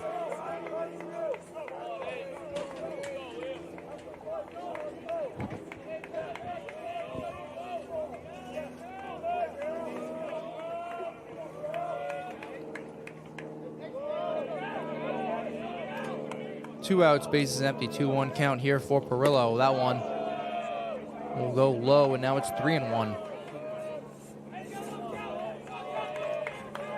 Big pitch here coming from Conley to try to get out of this inning. Needs a strike or a nice ground out or pop out or something like that to get them batting again. That pitch will end up high, and now Perillo will get on base with a walk, and that will bring up Sean Gallagher. And so now a 2-out walk. Gallagher 1 for 2 so far in this game. Had a single, made it to second base, but then was left on base in the 4th inning. There's the pitch. That one hit well into left, over the head of Zena. It'll roll up to the wall. Here comes Perillo around third. He will score. And so a 2-out RBI double for Sean Gallagher, and the lead is up to 5 for RIC.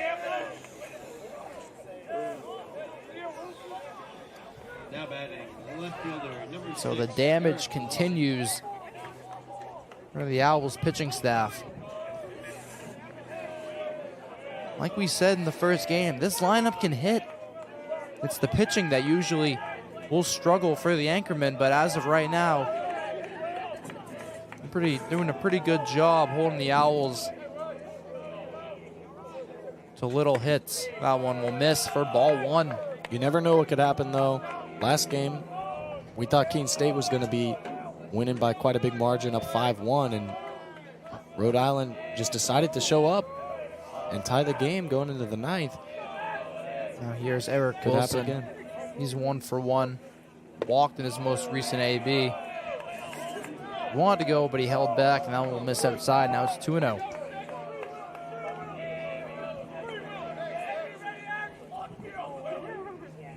Gallagher will lead off a second. Conley ready.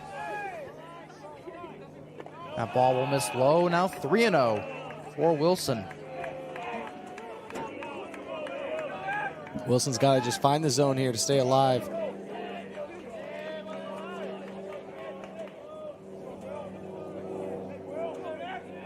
Two outs, runner on second, top of the 5th.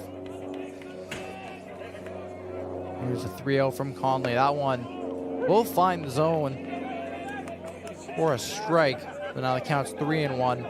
Wilson was ready to walk to first base, but unfortunately held back.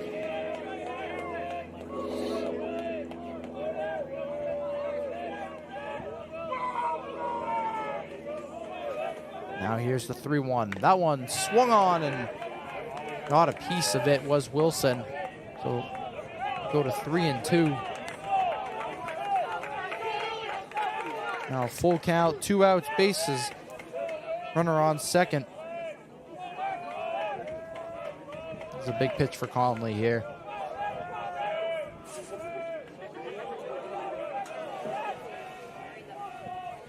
Conley fires. That one will miss high, and Wilson will be walked again. So now first and second with 2 outs. Bringing up George Threats. Now batting, right fielder, number 10, George Threats. Who is 0 for 1 on the day. Laid down a sacrifice bunt in his first AB and struck out in his second. As now Frezza and the rest of the outfield, as well as Coach Blood, will have a mound visit with Liam Conley here as we see more action coming out of the bullpen. Look at another new pitcher here for the Owls. We'll be right back on the Owls Media Network.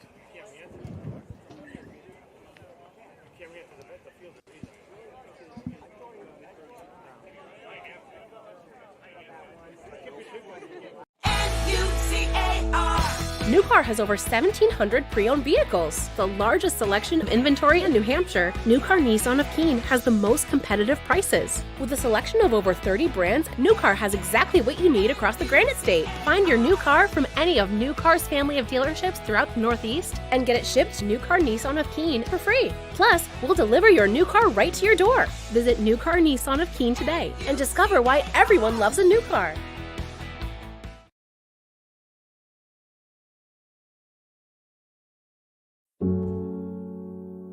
A single thread is unique.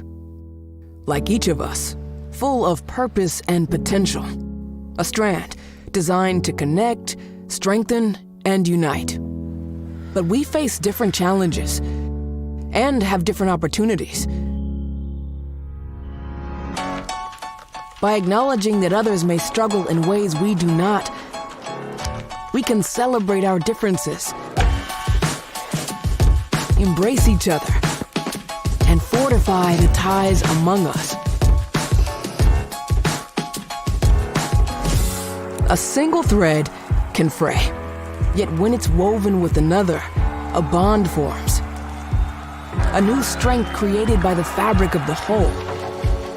Let's embrace the fabric we make together, the diversity of our threads, to reach beyond ourselves and overcome the impossible.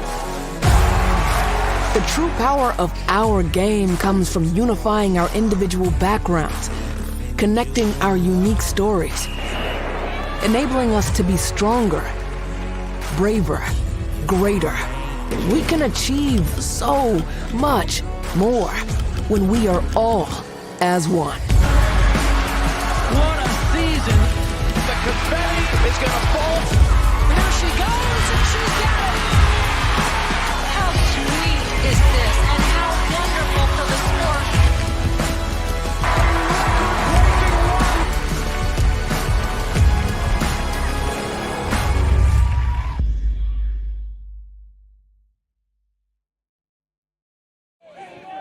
Welcome back to the top of the fifth here. As now we got George Young in for the Owls, the sophomore out of Brentwood, New Hampshire, trying to limit the damage from a game that has seemed to get away from the Owls. It's the first pitch from Young, flied out into left field. Zena is underneath it, and that will do it for the half of the inning.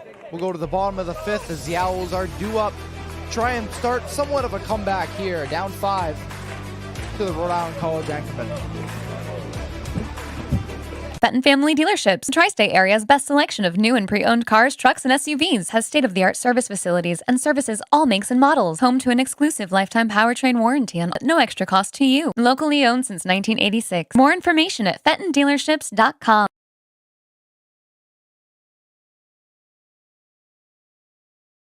When we put this uniform on, we're preparing to serve our home state of New Hampshire.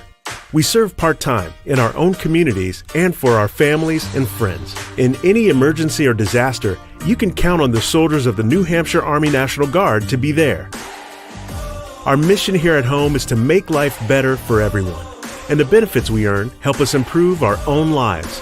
Learn more about part-time service with the New Hampshire Army National Guard at nationalguard.com/NH. The road to national championships runs through NCAA.com.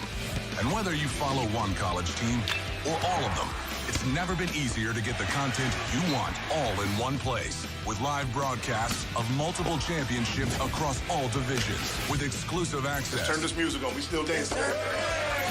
And highlights for every single championship. Stay in the game all season long with NCAA.com, the home of college sports.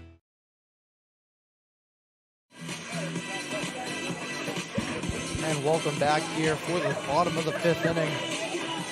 Ottman still in there for the Anchormen, only throwing 4 2/3 total innings all season. He's now entering his 5th inning, throwing 4 total so far. Almost completely throwing 100% of the innings he's already thrown so far. Due up for the Owls, Anthony DiGiacomo, and then top of the order, Evan Calley and Evan McHugh.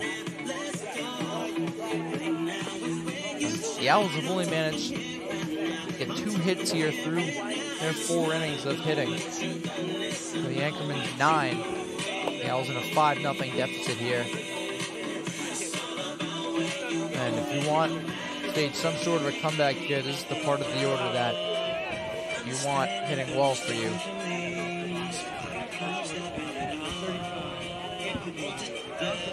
Now here's DiGiacomo. 0 for 1 today as he flew out deep to left field in his first AB. Here's the first pitch. Swung on and fouled away. Start off the bottom of the 5th inning with an 0-1 count.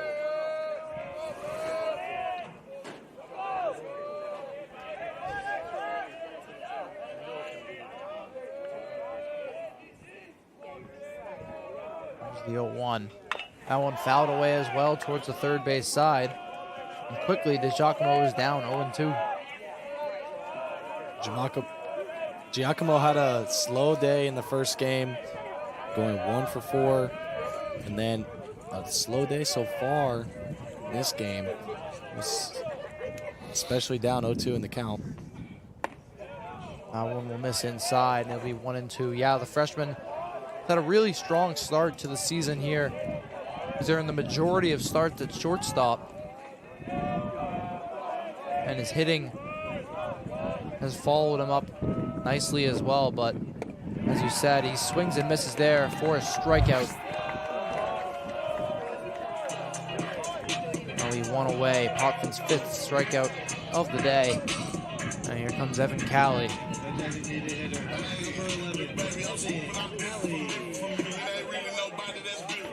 Calley 0 for 1 on the day. He was walked as well. Going to sort of spark the Owls here as here's the first pitch. He'll pop that away foul. We'll start 0-1. Poppin doing really well with his pitch count here. Only at 67 pitches, whereas Keene State's used 3 pitchers already. That pitch will miss in the dirt and even up the count. So we've seen the past inning or two, the Owls have attacked early. And as we saw for Rhode Island last game, it didn't really work out too well for them. Here's the 1-1. That one is hit well, and the wind actually will pick that one up. That one will be pulled in by McElroy in center field. And there's 2 away. Now batting the third baseman, number 12, Evan. That one was hit well, but high in the air, and the wind got caught up. Now here's Evan McHugh, 0 for 2 on the day. Hoffman will deal. That one will just miss for a ball. That one seemed to be a strike. Rhode Island College arguing, but nonetheless, it was called a ball. And here's the 1-0. That one will be popped up. Under it is Trapaz, and he will snag it. So 3 up, 3 down for the Owls as we go to the top of the 6th inning. Anchormen 5, Owls 0.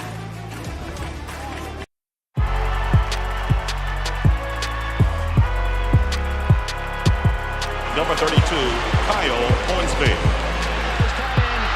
Inside the 30. Touchdown. Michaela Burgess. An incredible finish by Hall. The NCAA and its member schools offer nearly 500,000 college athletes a path to go pro in something other than sports. Learn more at ncaa.org.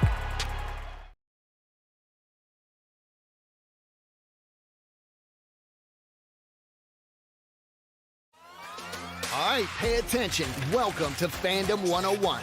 We'll cover the tools of the trade from foam fingers in the wave to the super secret wave. How's that for a course description? Lesson 1, your game starts long before the opening whistle, so arrive prepared. 2, if something piques your interest, raise your hand. And 3, work in groups. NCAA championships, attendance is encouraged, passion is mandatory. Get your seats today at ncaa.com/tickets. Class dismissed. Welcome back here to the top of the 6th inning. We'll get a look over here at Coach Blood in the Owls dugout. 8-9 start to this season for the Owls in Blood's 4th season. He made the playoffs last year. He's looking to make them again. We got George Young pitching now. He pitched the last 1/3 of the inning with just one pitch and a fly out to left field.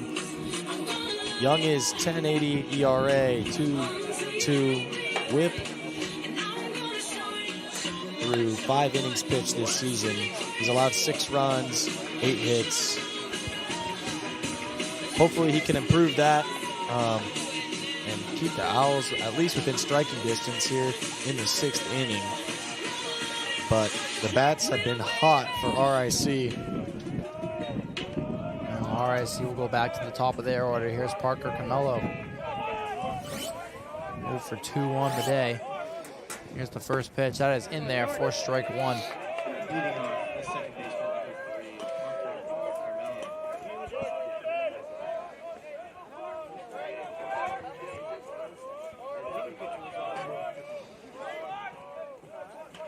The 1 from Young. That one will find the zone as well, so it's now 0-2 for Camello. As Young, strong first 2 pitches, finding middle of the zone there.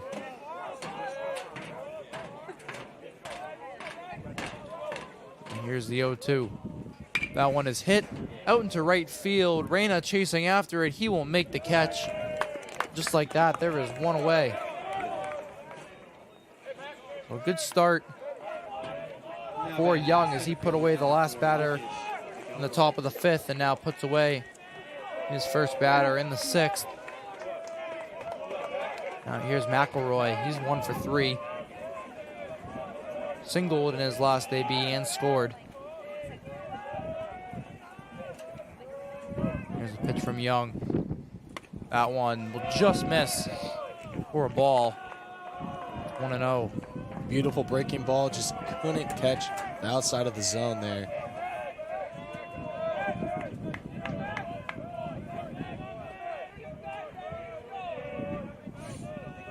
A 1-0 from Young. That one chopped at and missed. So it's 1-1 now for McElroy.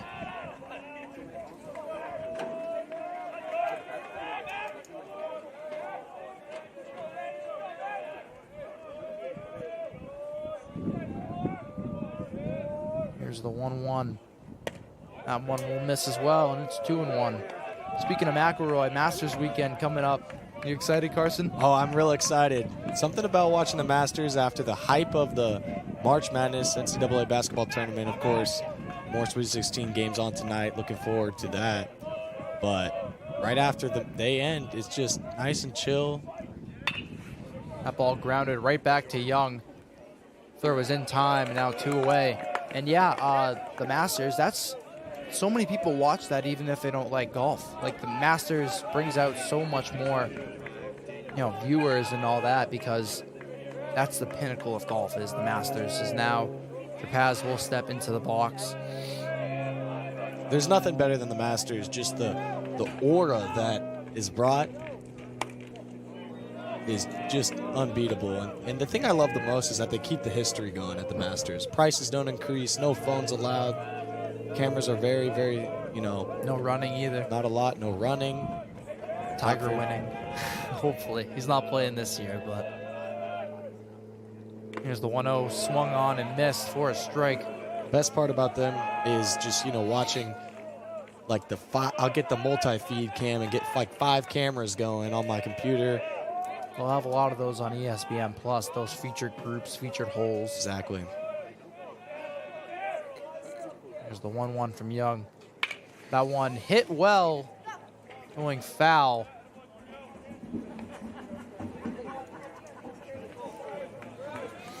Paz got a hold of that one, but it did not stay fair.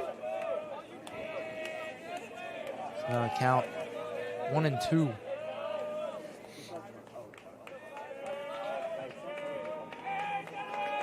Young shakes his head and will get the pitch he likes. He deals. That one will miss outside, and it's 2-2. Young really looking to improve his season and then keep the Owls in it. He's a pitch away from 4 straight outs.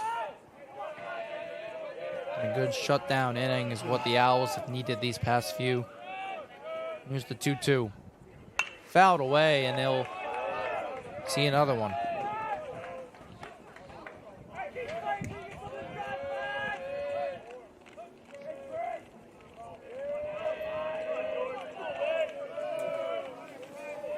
Here's a look at Coach Blood here.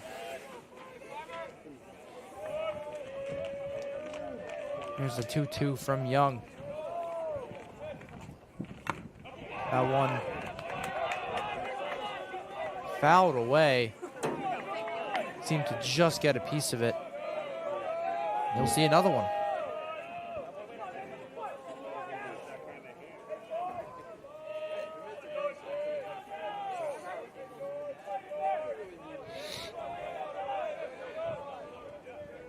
Try to get him swinging right here with the ball in the dirt. Let's see.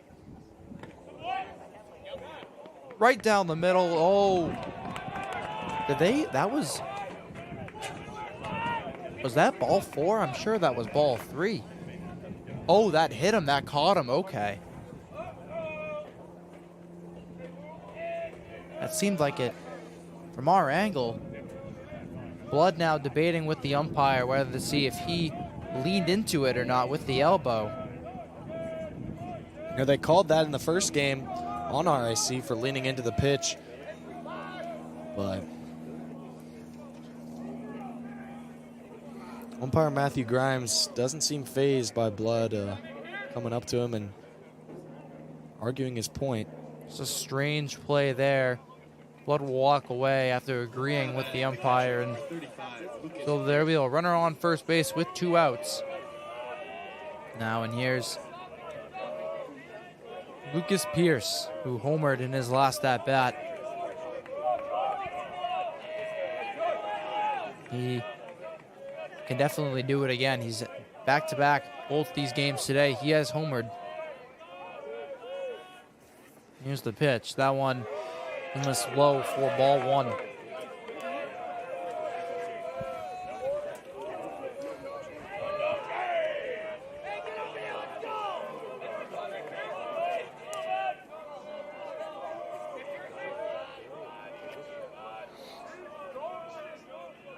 There's the 1-0. That one grounded to third. Play over to second in time. And that will retire the side. The Owls walk away after hitting the batter. No damage dealt. Going to the bottom of the 6th. 5-0 Anchormen. We know you will find your community along Appian Way here at Keene State College. Over a campfire on the Student Center lawn. In some friendly games and competition. Or in a club you connect to at the Student Involvement Fair. Maybe you will find your people on the courts, in a cheering section in the stands, at the rink on the ice, skating as an owl, or chilling in the yoga studio. Your connections may take place on the quad, listening to music, hanging out with friends, participating in a Keene State tradition like Pumpkin Palooza, or working on a group project, studying with classmates.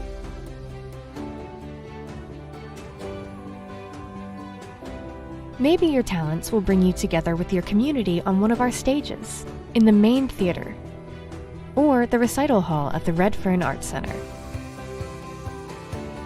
For us, community is all about the people you meet and the connections you make. At Keene State, our community is really about you.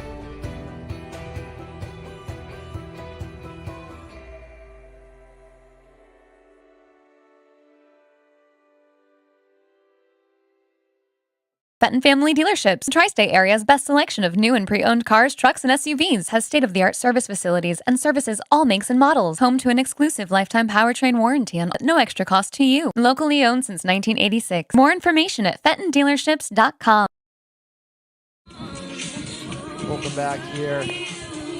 Bottom of the sixth, due up for the Owls. Tommy Ehlers, Jonathan Chatfield, and Shea Zena. Power part of the lineup. The Owls will need some power here. They need just a few base runners. But they've been unable to get on base this game. Tommy Ehlers, he knows how to put a spark into this team. Be a big moment for him. Ehlers done it so far in the last game with the home run and got on base early off an error in the first inning. First pitch will find the bottom of the zone. 1 for 2 so far. For a strike.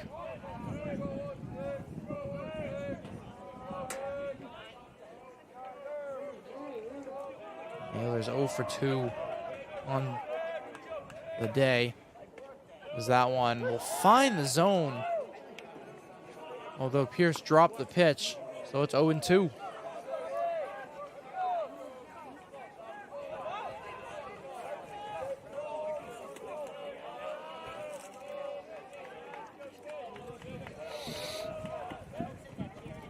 So here's the 0-2 from Potvin. That one. Did he go? He did. Ehlers couldn't keep his check swing back enough. He'll go down swinging on strikes. That's Potvin's 6th strikeout. Just like that, there's one away for the Owls. Now here comes Jonathan Chatfield. Potvin doing really well here today in Keene. Now entering his 6th inning pitch. Here's the first offering to Chatfield is low and inside for ball 1. As we said earlier, only throwing 4.2 total innings pitched all season long. He's now through 5 1/3.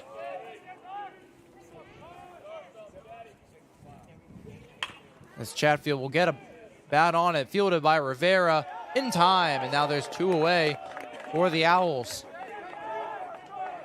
Nice snag at first base there by Trapaz. Only in 5 pitches. There's 2 away. Now here's Shea Zena. For 2 long years, my head hurt bad, so the doctor checked me and he shook his head. He said, "I'm sorry to tell you, but your body's outlived your brain." Shea Zena 0 for 1 on the day. He was walked in his last AB. Here's the pitch. That one finds the bottom of the zone for a strike. Zena not happy with the call, but we play on.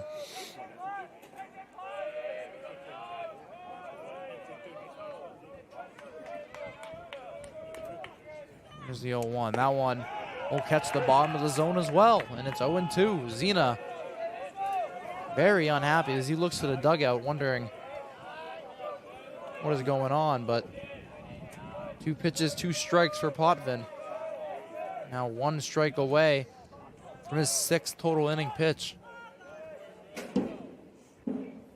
That one will miss inside. Now it's 1-2.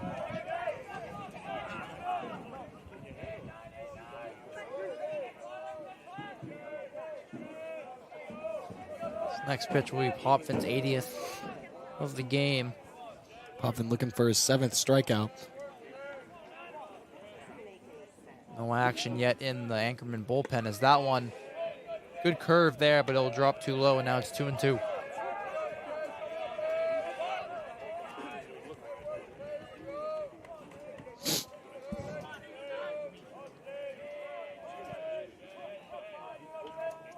time is running out for the Owls. If you want get some runs on the board, time is now as Zena will put a bat on it.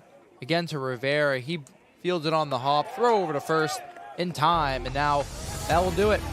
After 6 innings, it's RIC 5, Keene State 0.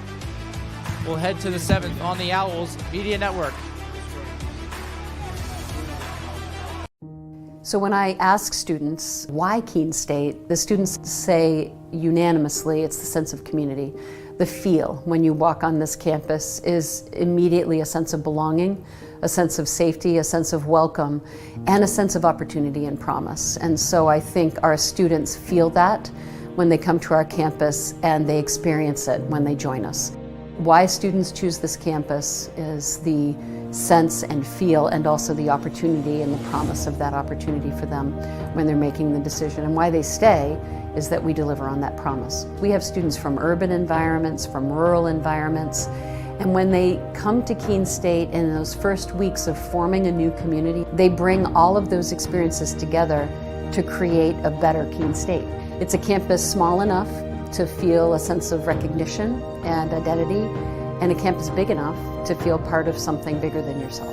This isn't a passive experience, so please get engaged, find a club, make a new group of friends, get involved in a recreational sport activity, in an intramural sport, get involved in a creative performance, go see a show, be a part of this community and squeeze everything you can out of Keene State. And if you do that, I am confident you will have an exceptional experience and your life will be changed as a result of it.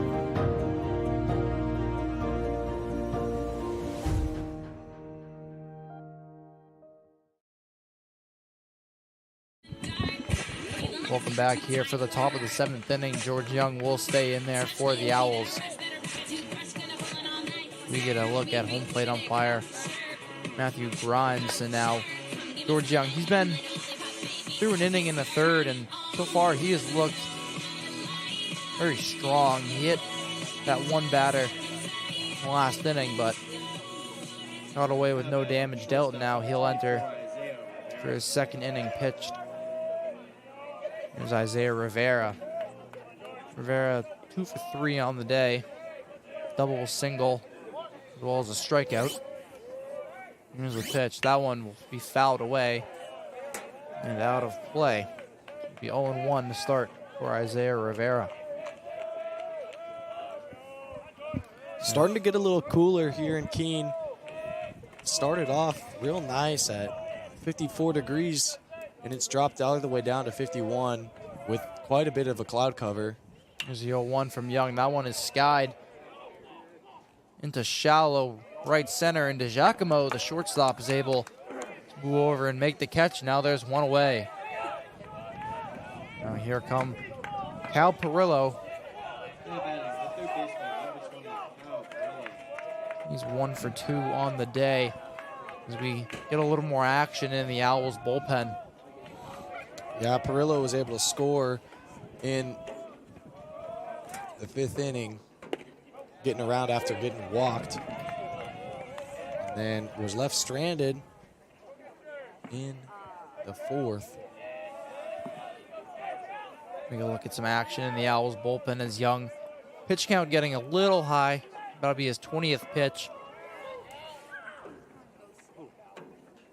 That one punched into center, right into the glove of Ehlers, and now there's 2 away. Another, that's now 2 innings pitched for Young, and they've been pretty flawless so far. Yeah, I mean, Young came in at the end of that real tough inning and got out of the jam with a single pitch, and then pitched really well in the 6th inning, and then now is keeping it up here as we reach the top of the 7th. Sean Gallagher, he's 2 for 3. That first pitch, miss inside, be 1-0.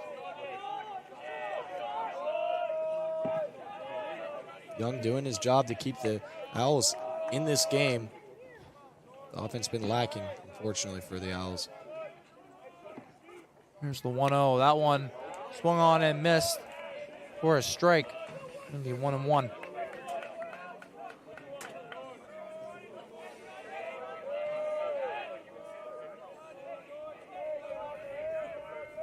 Gallagher in his last two ABs doubled and singled. Did not score on either one, though, as that one, he fisted the second base. Play is made to Chatfield, and that will retire the side. So we head to the 7th inning stretch here. Anchorman 5, Owls 0. Reyna, Anderson, and Freza due up for Keene State.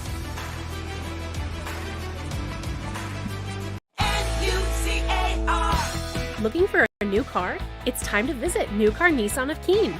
600 new Nissan cars, trucks, and SUVs are available right now. Plus, New Car Nissan of Keene has the most competitive prices. Every new Nissan comes with New Car's complimentary 20-year, 200,000-mile protection plan. Drive worry-free for many miles to come. Visit New Car Nissan of Keene today and discover why everyone loves a new car. Welcome to Hurt Skirt or Just Hurt. Our first contestant is suffering from knee pain from a recent running incident. What do we think, audience? Hurt Skirt or Just Hurt?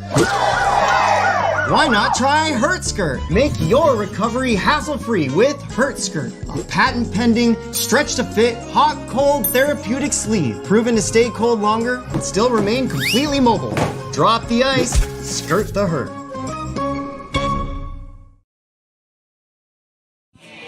All stretched out here, heading into the bottom of the 7th, as Potvin will stay in for Rhode Island College. Owl fans look on as the weather has dropped. Very chilly now with a slight breeze. Late March baseball. Just got to be happy we're playing, though. Could be snow on the ground. Is this a new pitcher for them, or could be same or different? Way too cold, but hopefully it's not horrible, especially for the players moving around.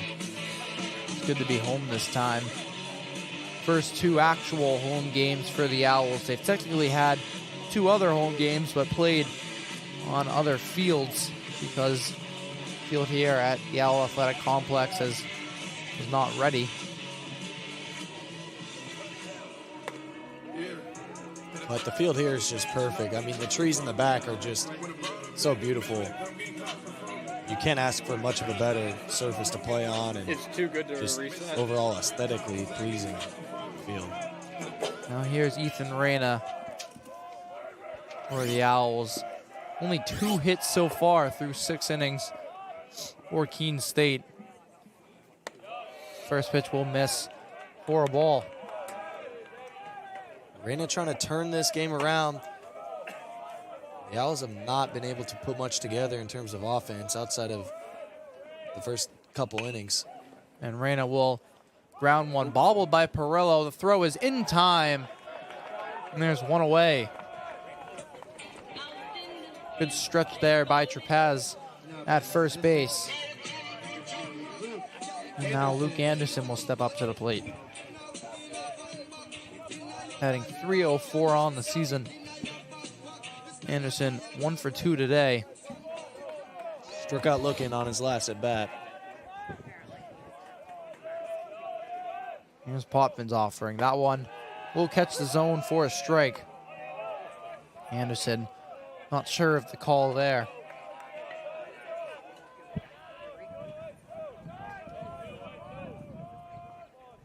Here's the 0-1. That one will get by Pierce.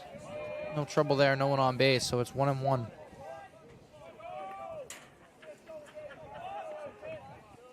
So Potvin's pitch count is now up to 85 through 6 1/3 innings. That ball popped up in foul territory. Perillo chasing after it, runs out of room, runs into the fence. And he seems okay. He gets up with the help of his teammate. All smiles. There'll be foul ball, 1-2. Took a little tumble there, but laughs it off. Sometimes that's what you got to do. Even if it did hurt, you can't let everyone know that it hurt. You got to just laugh it off rather than cry it off. Well, that's the story for Rhode Island College. This game is all smiles. This last game is not so much.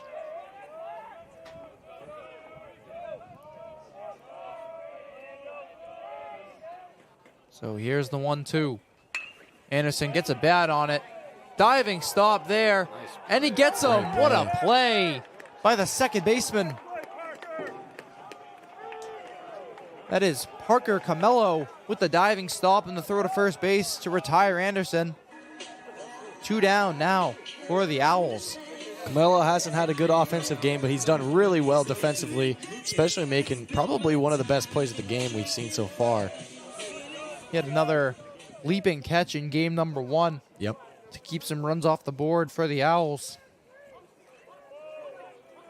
We still don't see any movement in the Anchormen's bullpen. Now here's Joseph Lucas pinch hitting for Luciano Freza. Here's the first pitch. That one will miss. Blowing away for a ball.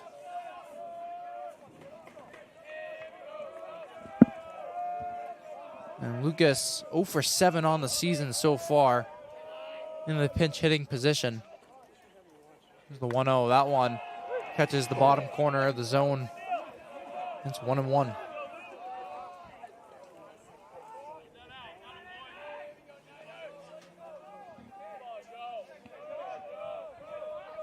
So this will be the 90th pitch for Potvin. That one hit out to center. Well hit. Chasing after it. It'll bounce and one hop the wall. Lucas going to second. He will get in there safely. And a 2-out double for the Owls. That may be some momentum that they need. See if the Owls can get a little 2-out rally going here. Bottom of the order coming up now, and then the top. Good timing here for the Owls to get a runner on base into scoring position. That's Lucas's first hit of the season. He'll get pinch run for.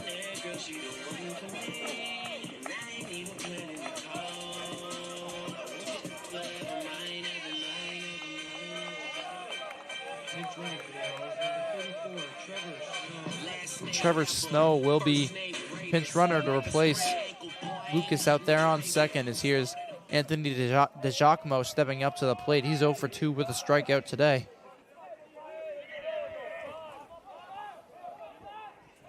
So the time is now for the Owls. What better moment for the freshman to step up? That one skied foul, chasing after it, and it'll get out of play. No chance for threats.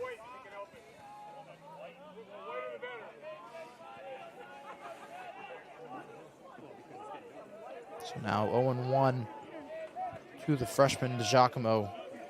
DeGiacomo trying to get his fellow freshman, Trevor Snow, back to home plate.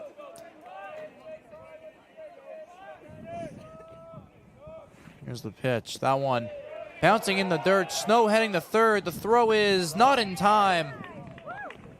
Great dive there and slide to get in safely. He was a little bit out of control, dove a little late, but it all worked out in the end there for Snow as he's on third base now. But with 2 outs, this has got to be a good at-bat by DeGiacomo. Now it's a 1-1 count here for DeGiacomo. Snow over at third. 2 gone here in the bottom of the 7th. Here's the pitch. That one be popped up. Chasing after in foul territory. He will not get there. He'll bounce off the fence. And DeGiacomo will see another pitch.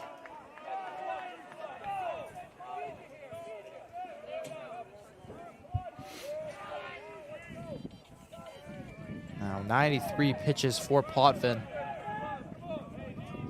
Still with no action in the Anchormen's bullpen. There's the 1-2. That one catches the zone, and DeGiacomo is run up on strikes.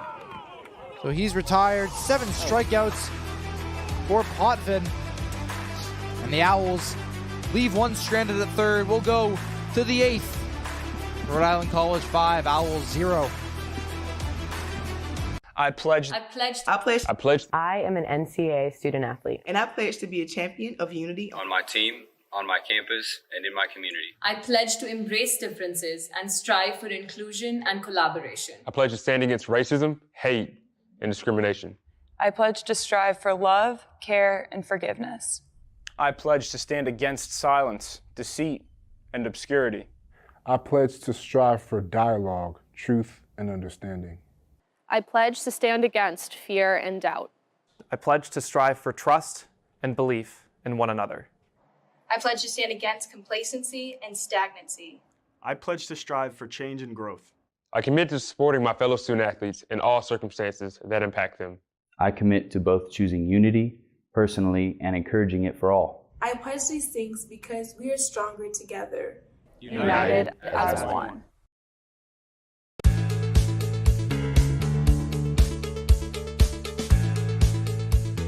Being a part of the different activities and organizations that I've been a part of, I'm actually able to see myself where I'm like, hey, I actually can make a change. I'm one person that can make a difference. Division III has helped me to develop teamwork skills, critical thinking skills, time management skills. It's not just about basketball, or it's not just about school. It's about developing yourself as a person altogether.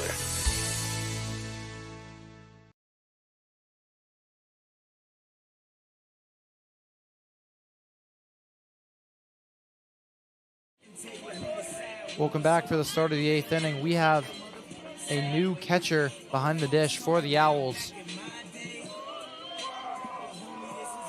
It's Cam Baker, the junior out of Portland, Connecticut. Who will catch George Young for at least this inning. So here's Eric Wilson. That one will miss high and away for ball one. Wilson 1 for 1 on the day. However, he has been walked twice. Still batting 1,000 on the year. Here's the 1-0. That one swung on and missed. The count is even.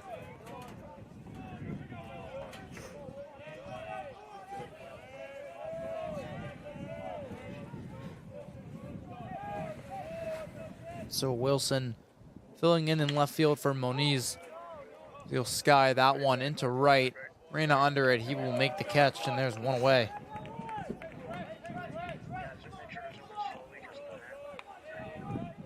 Now up to the plate is George Threats. 0 for 2 on the day with a sacrifice bunt.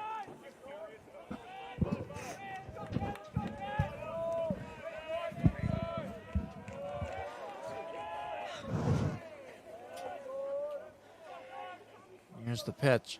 That one will miss high for ball one.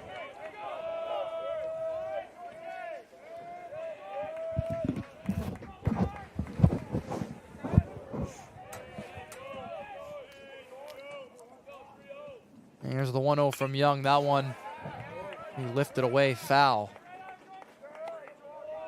So a nice outing here for Young so far. Pitching 2 2/3 innings.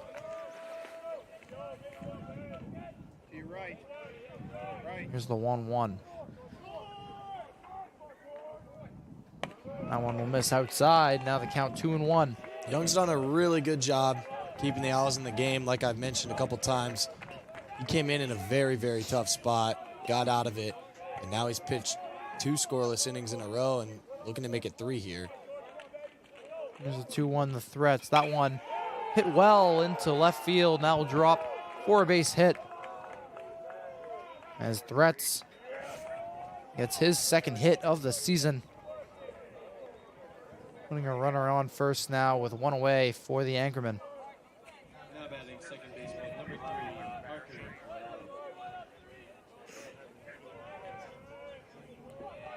And here's the top of the order again. Here's Parker Camello.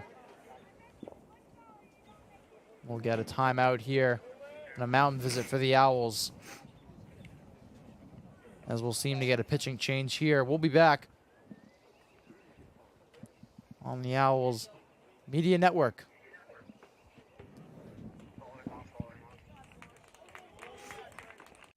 When we put this uniform on, we're preparing to serve our home state of New Hampshire. We serve part-time in our own communities and for our families and friends. In any emergency or disaster, you can count on the soldiers of the New Hampshire Army National Guard to be there.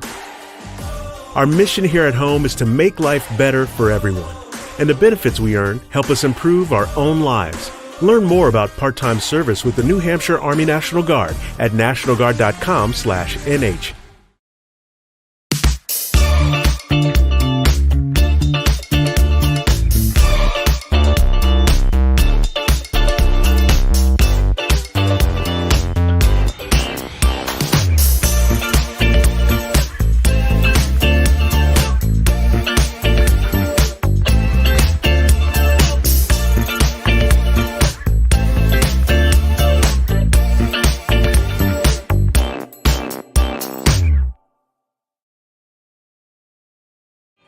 Welcome back here as we have another pitching change for the Owls. Dylan Kentoffey will step in on the mound to replace George Young, junior out of Glassington, Connecticut, sport management major.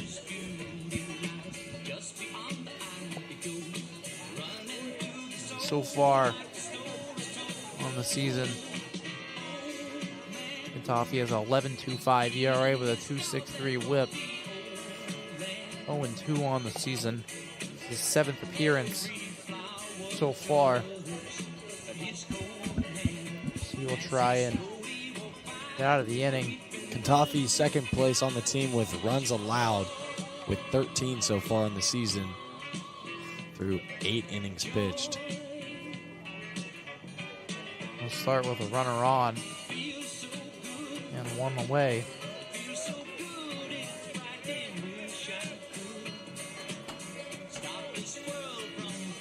Parker Kentoffey. Sorry about that. Parker Camello will wait his at bat. It's just been a rough showing for the Owls in game number 2. You came out, bats were firing in game number 1, and now you only have 3 hits through 7 innings. And we are ready. Parker Camello up to the plate. 0 for 4 on the day. That one will miss low and away for ball 1.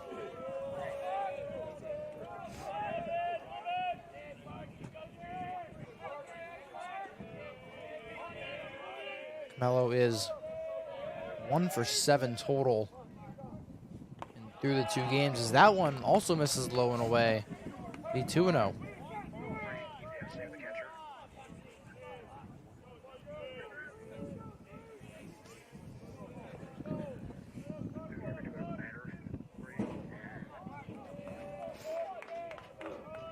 Cam Baker did a real good job there to keep the ball in front of him, and does it there again for the one 3rd also pitches misses in a row. low. Now 3-0 for Camello. Baker making sure that the runner stays at first and doesn't get a easy walk over there to second base, but that only matters here on this pitch. Here's a 3-0. That one will catch the zone for a strike, and now it's 3-1.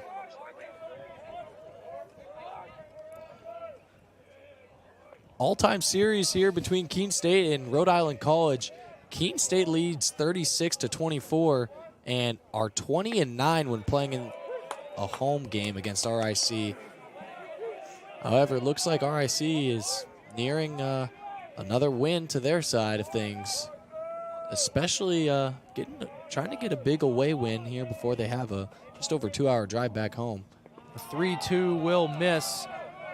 Now there's 2 aboard for the Anchormen. First and second now with 1 away. Here's McElroy will step back up to the plate. Now batting the center fielder, number 4, Lucas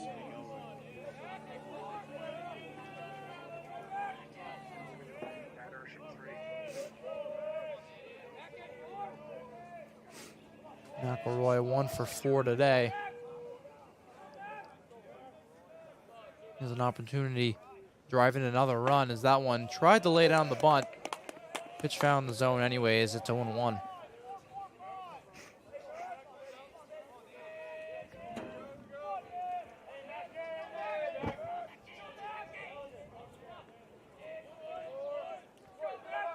There's the 0-1. That one tried to bunt again, but seems to have taken it away in time. Now it's 1-1.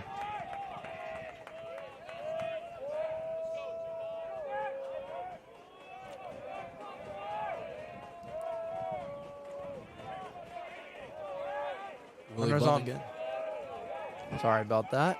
Runners on first and second. Here's the 1-1. Holds back on the bunt again. That one will miss. Now it's 2-1. Sorry, what were you going to say, Carson? I was just talking about Will McElroy bunt again. And, I mean, he showed it now 3 pitches in a row. He's just waiting for that right one. Yeah. Lay down a sack bunt. Get the runners in scoring position. Here's the 2-1. That one fouled away, and now it's 2-2. Now he's definitely not bunting, that's for sure. Yeah, you can't now. You foul it off, and that counts as a strikeout. So first and second, one away in the top of the 8th here for Rhode Island College. 2-2 count to McElroy.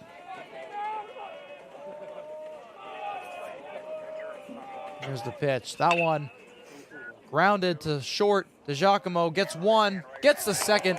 Double play. That will retire the side as we'll go to the bottom of the 8th. Anchormen strand 1. Still 5-0.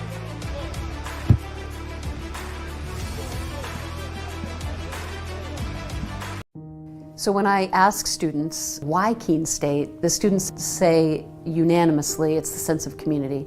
The feel when you walk on this campus is immediately a sense of belonging, a sense of safety, a sense of welcome, and a sense of opportunity and promise. And so I think our students feel that when they come to our campus, and they experience it when they join us.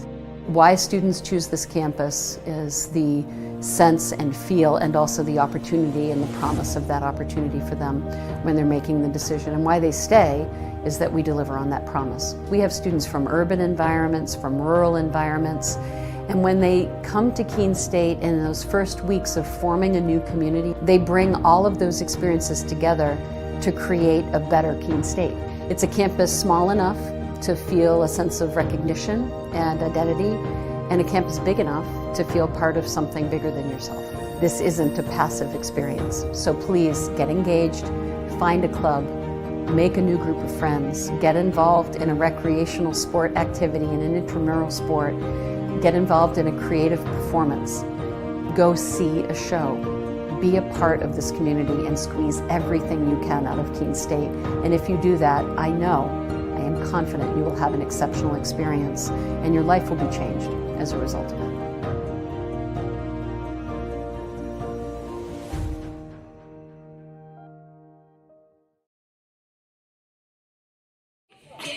Welcome back as we start the bottom of the 8th for the Owls.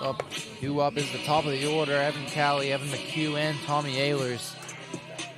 Hoping to at least give the Owls some sort of momentum here as they cannot find any at all hitting the ball. Potvin's still pitching. He's had 7 strikeouts so far, and he's coming in for the 8th inning. He's pitched all 8 innings so far, allowing no runs, which is a great outing for him. Calley showing bunt, missed it. Now it's 0-1. That pitch, number 95 for Potvin. As now we finally see action in the Anchormen bullpen. I assumed they'd warm someone up to close out this game. That pitch will miss outside. It's 1-1. Sure, Potvin doesn't really want to come out of the game, but coach might have other ideas for them.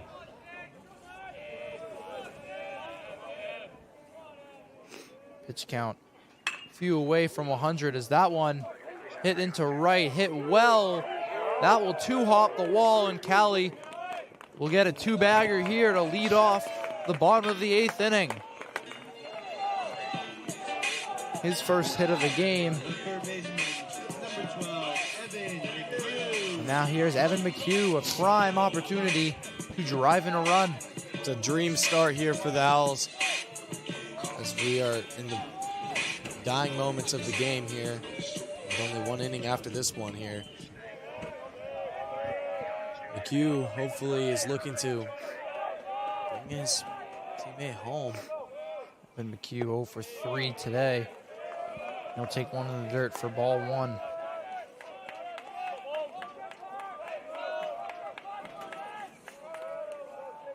So McHugh power bat here, very strong average, has been struggling in this game, as have most of the Owls, as that one is grounded. Rivera will field it. Throw is in time. There's one away, but Callie will advance to third base. So there's one out, runner on third for the Owls. As this next pitch from Potvin will be number 100. There's Tommy Ehlers. If you want some runs and you want to spark your team, this is the perfect chance, and this is the perfect man to do it. Tommy Ehlers. First pitch will find the bottom of the zone for a strike. That will be pitch number 100 for Potvin. Like we mentioned at the start of the broadcast, Ehlers with back-to-back games with a home run.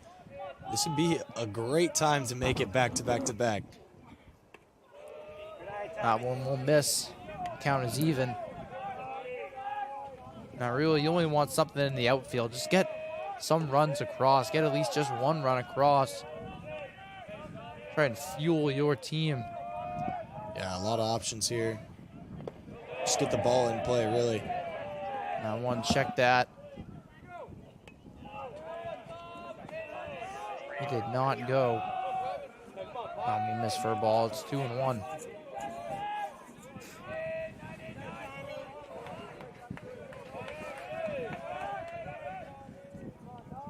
Now here's the 2-1 to Ehlers.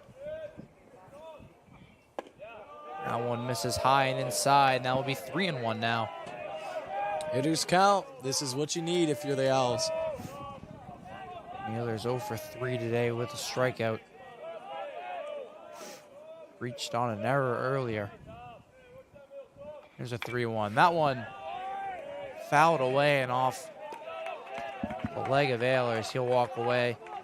Take a breather. Now the count is full.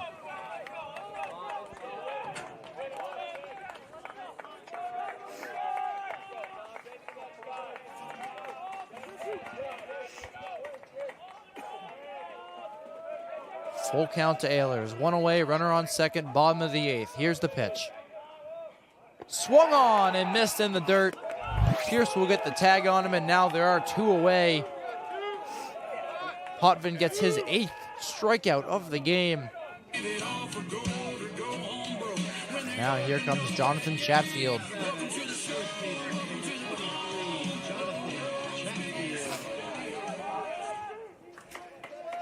Chatfield had a double earlier in the game on his second at bat, but outside of that, he's been 1 for 3 so far. First pitch will miss low and inside. It'll be 1-0 to start. Pitch number 106 for Potvin. As Callie awaits on third.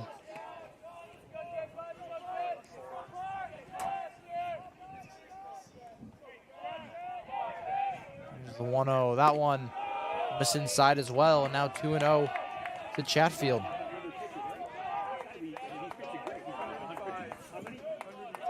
Seems like a good chance for the Owls to strike while Potvin's still in, reaching 107 pitches. Here's the 2-0. That one will miss outside. Now 3-0 to Chatfield.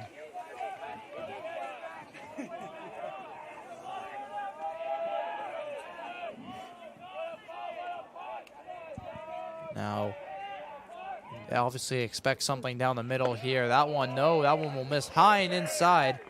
And Chatfield will take a base. Now, runners at the corners for the Owls as Pierce will go and meet with Potvin on the mound to just have a couple words. And here comes the pitching coach for Rhode Island College as we may have a pitching change, and we will for the Anchormen.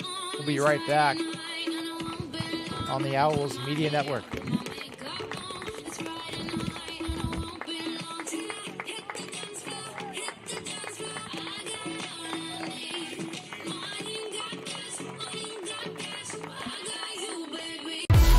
Ignite your athletes. Empower your coaches. Rally your community. Support every team with one solution with the Huddle Athletic Department Package. You put all your school's coaching tools under one roof. From recording to analyzing to sharing, with your Huddle AD package, you cover every angle. Equal access means equal opportunity, and equal opportunity means full potential. Let's take your department to the next level.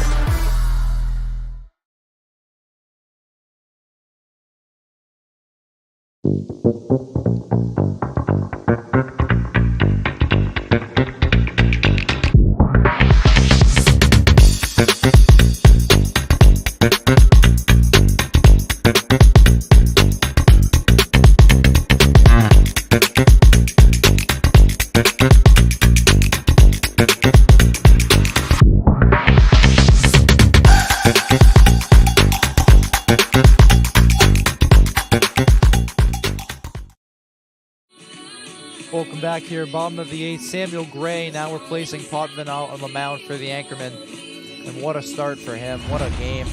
8 strikeouts. Held the Owls to 4 hits, no runs allowed.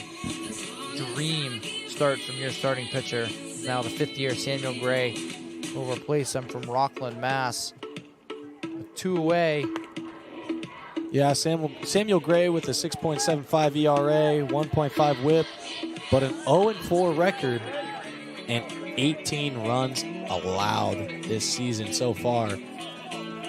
So we'll see if the Owls can get something going here with runners on first and third. His power bat, Shea Zena. Good opportunity to drive in some runs for the Owls. There's 2 away, as you said, runners on the corners. There's the first pitch. That one will miss low for ball 1. Zena been quiet today, 0 for 2. Reached on a walk earlier on his second at-bat. There's the 1-0 from Gray. That one will miss in the dirt as well. Good block there for Ed Pierce. Now 2-0.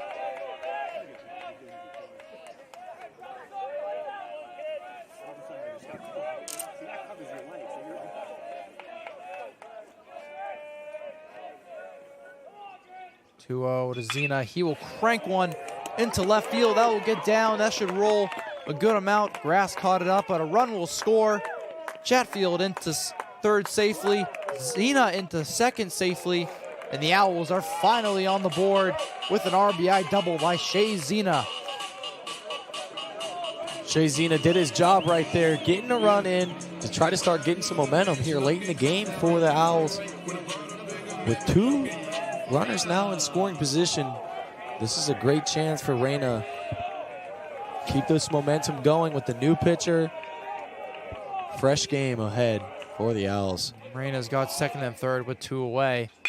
He will crank one up the middle. That will score 1. It could possibly score 2. Zena gets the signal to go home. He will be safe. And Ethan Reyna with a 2-out RBI single brings the Owls within 2. What a change of events. The second that RIC puts in a new pitcher, the Owls come to life here in the 8th inning with already 3 runs. What seemed to be an out-of-reach game for the Owls, they now have the tying run at the plate with 2 away in the bottom of the 8th here. That one will miss for a ball. Luke Anderson, 1 for 3 on the day. He singled in the second inning. Here's the 1-0. That one will miss as well. Now 2-0.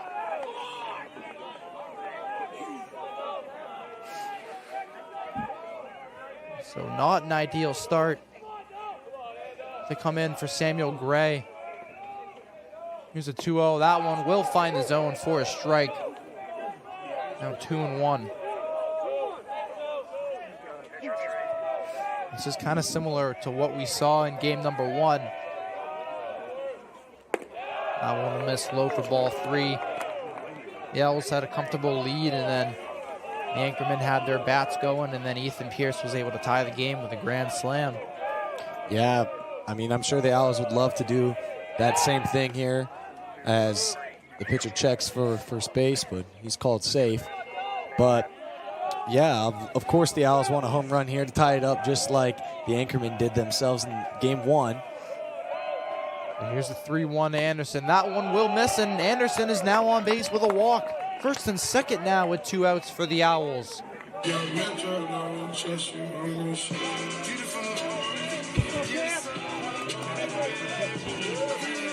And now Cam Baker, who replaced Frezza earlier in the game, will now get his first crack at an AB in a pivotal position for the Owls. First and second, 2 away.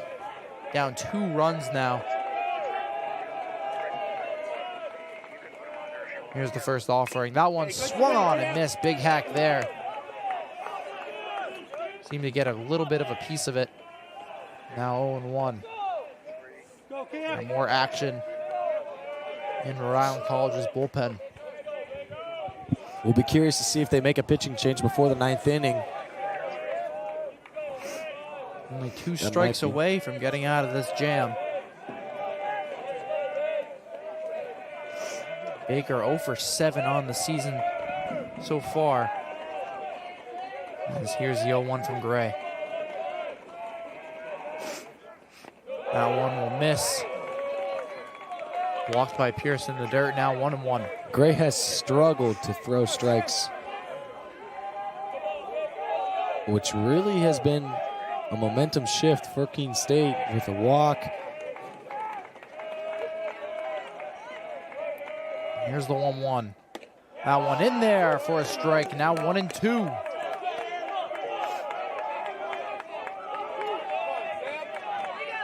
One strike away from getting out of the jam and sending the Anchormen to the final inning, most likely.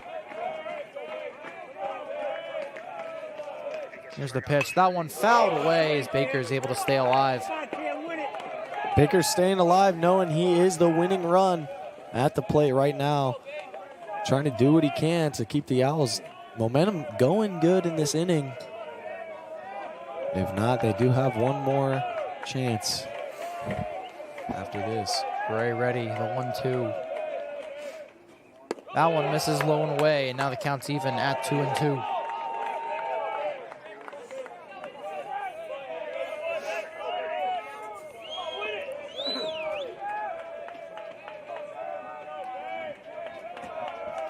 First and second, bottom of the 8th, 2 away for the Owls. Here's the 2-2. Hit well out to center. Under it, and he will make the catch to retire the side. However, the Owls get 3 across. This game ain't over yet. We head to the 9th. One more chance for the Owls coming up on the Owls Media Network.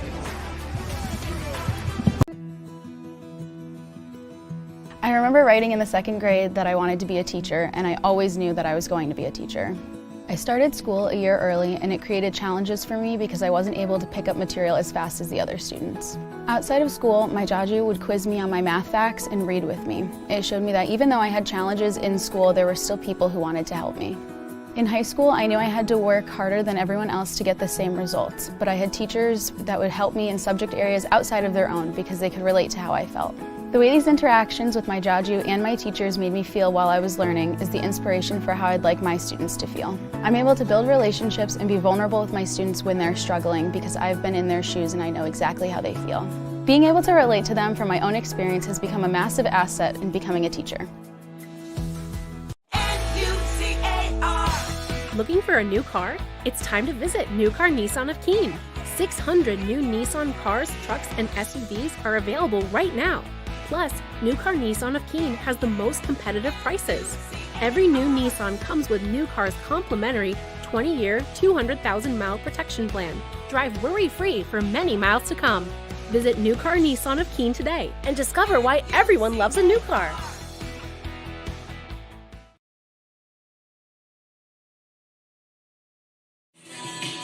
Welcome back for the start of the 9th inning. Dylan Kentoffy will stay in the game for the Owls. As what seemed to be, like I said earlier, an out-of-reach game for Keene State, they've cut it within 2. So the bats came alive there in the 8th. Now Kentoffy needs a shutdown inning to get the Owls one more chance to tie this game up or possibly win it in epic fashion. Yeah, very important inning here to only keep it a 2-run game ahead for the Owls, or behind rather for the Owls. The Anchormen looking to split the series at 1-1 after this game, but the Owls are sticking around. Here's Dylan Trapaz. He'll step up to the plate for Rhode Island College to start the 9th. A little chat between Rhode Island College's third base coach and the umpire.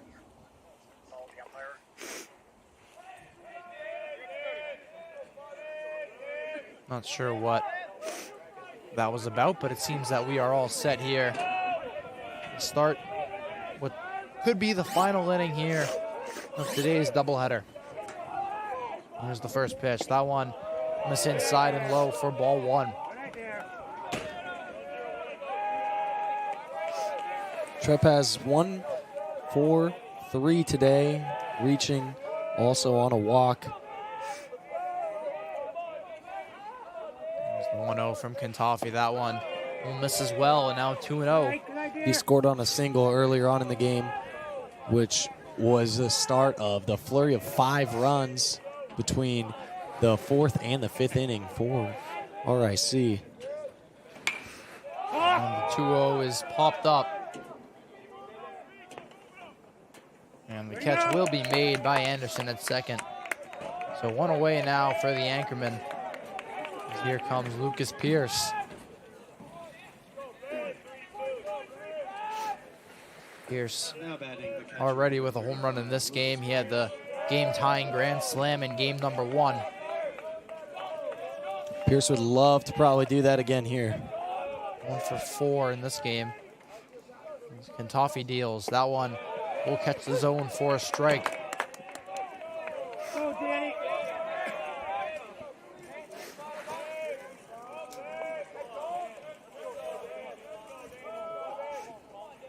Now the 0-1.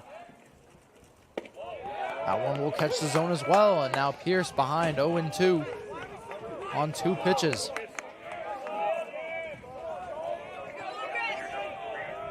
One away, base is empty in the top of the 9th here for Rhode Island College. As Kentucky's ready. He fires. That one will miss low and away for ball 1, now 1-2.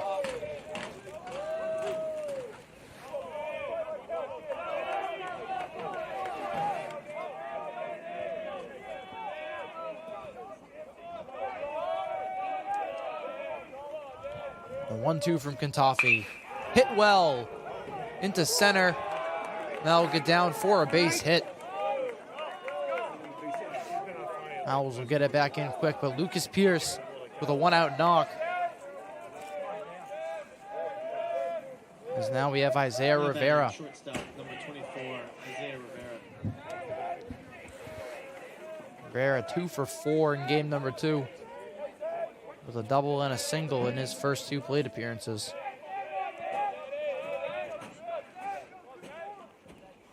That one will miss low for ball 1.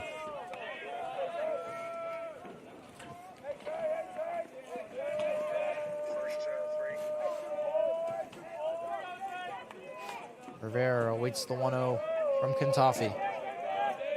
Pierce leading off of first. That one a little inside. Rivera has to get out of the way. Now 2-0.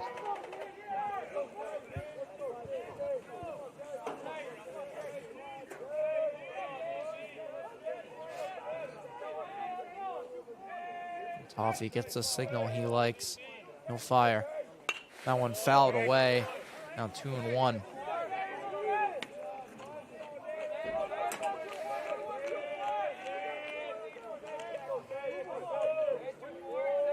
Now this Owls team beat Rhode Island College in the playoffs last season. 2-1 is fouled away. Now 2-2. Big pitch here for Kentucky, hopefully to get Rivera swinging, possibly looking, or hitting into a double play could be huge with the runner on first to get out of the inning. Here's the 2-2. That one kind of half swung, but it gets into the outfield for another 1-out knock. Now first and second. That's Rivera's 3rd hit of the game. Oh, still 1 away. 2 runners on now for Kentucky. Here's Cal Perillo. He's 1 for 3 in game number 2. Now with an RBI opportunity.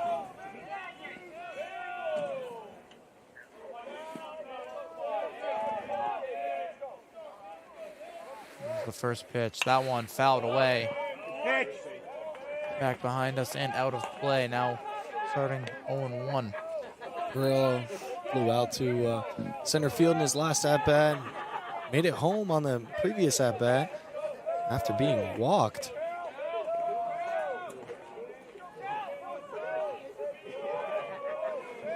Now the 0-1 from Kentucky. Swung on and hit hard into right. That one will bounce before Ehlers. He gets it in, but now the bases are loaded for the Anchormen with one away. Another one-out knock. Now here's Sean Gallagher. Very similar position here for the Owls, unfortunately.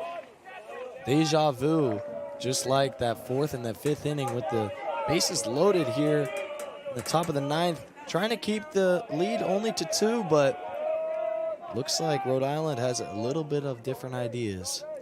First pitch to Gallagher is in there for a strike. Now 20 pitches here for Kentucky.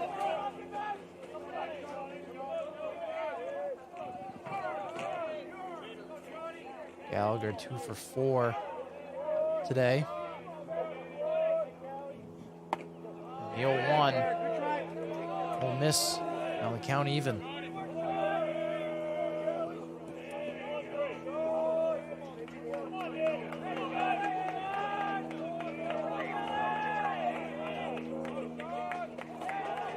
Now what's seen to be the Owls gaining a lot of momentum now.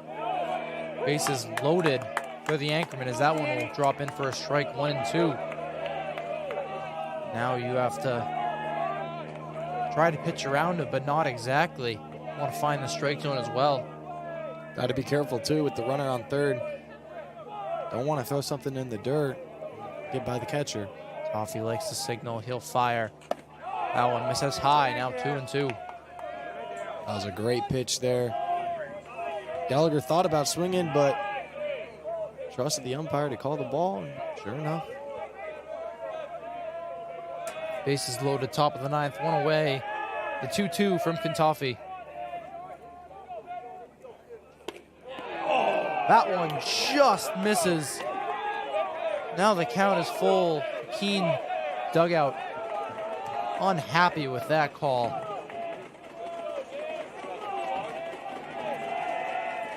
Rhode Island College dugout getting into it here, trying to bring some momentum. Here's the full count, one away, bases loaded from Kentucky. Fouled away off the foot of Gallagher, and there'll be another pitch. Come on, dude, trust it. 25 pitches now for Kentucky.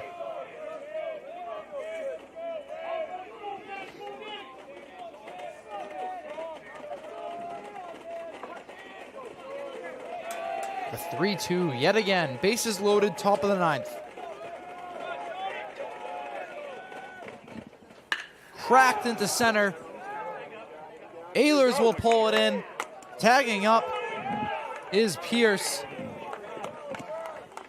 And Rhode Island College will extend their lead to 3 now in the top of the ninth. However, 2 away now, first and second for the Anchormen. Yeah, not the worst thing that could have happened there, definitely for the Owls. Only allowing just 1 run and no other runners to advance. Runners on first and second here with 2 outs to play, down 3. Now here's Eric Wilson, 1 for 2.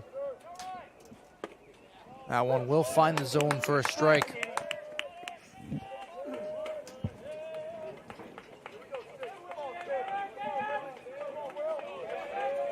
Wilson has been walked twice today. Here's the 0-1. That one will miss high. Now 1-1.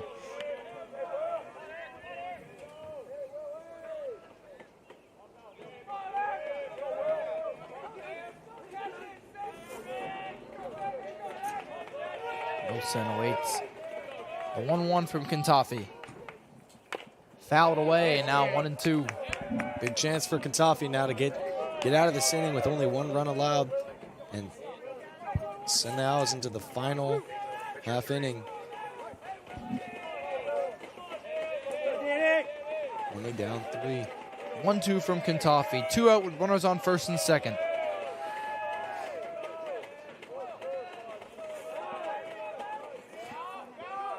In time, he'll step off. Batter will call a quick timeout.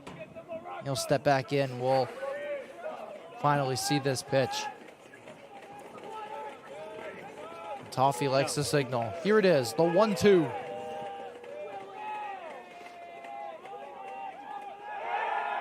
Steps off and tries to scare Rivera. And now we'll try and see the pitch again. Third time's the charm on this one, I guess. And Toffee deals. Called strike 3. He froze Wilson. And the Owls sneak away with only allowing 1 run. And they'll go to the bottom of the 9th with one last chance to tie this up or even win on the Owls Media Network.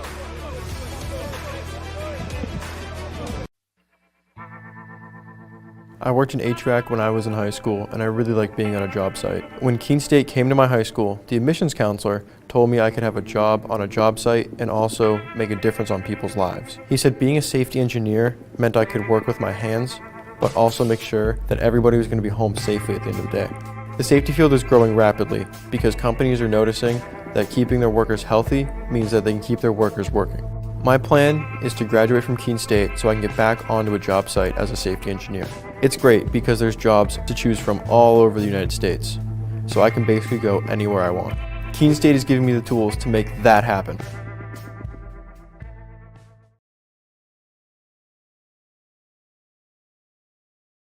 Fenton Family Dealerships, Tri-State area's best selection of new and pre-owned cars, trucks, and SUVs, has state-of-the-art service facilities and services all makes and models. Home to an exclusive lifetime powertrain warranty and no extra cost to you. Locally owned since 1986. More information at fentondealerships.com. Welcome back here for the bottom of the 9th. Due up for the Owls, DeGiacomo, Callie, and McHugh. 9-1-2 to start the 9th for the Owls. Down 3 runs. They've been out hit 13-6 in game number 2. Game still not out of reach. This is where you need your top guys to step up. DeGiacomo's been struggling so far. First pitch will catch the bottom of the zone for a strike. DeGiacomo flied out to left field, struck out swinging and struck out looking in his 3 at-bats today. Here's the 0-1 from Gray. That one missed in the dirt, now 1-1.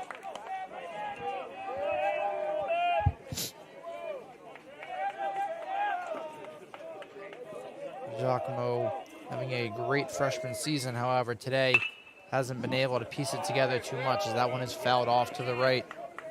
Now 1-2.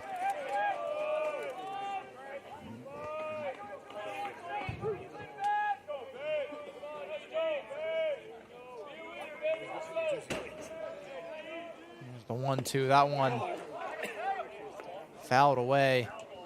He'll stay alive.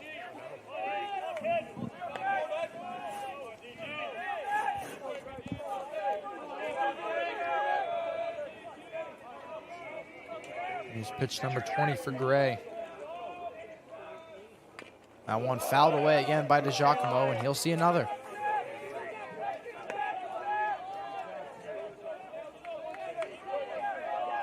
Giacomo staying alive here. It's that bat. Looking for that big pitch. Here's the 1-2 again. That one swung on and missed. Now 1 away for the Owls. As Giacomo strikes out for the 3rd time in this game.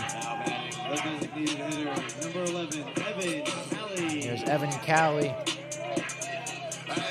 286 on the season. He's 1 for 3 today. Had the double earlier in the 8th and then scored. That one will miss for a ball.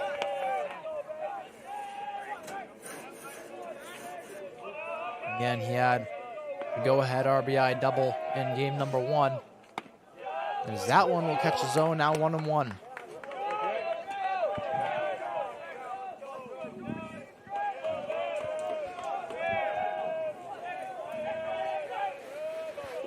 Here's the 1-1. That one will miss outside. Now 2-1 to the designated hitter.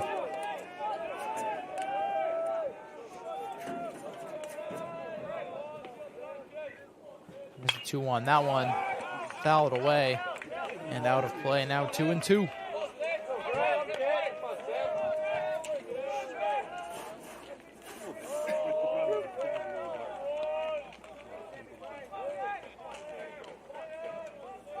Samuel Gray. Here's the pitch. That one fouled away as Callie's able to stay alive.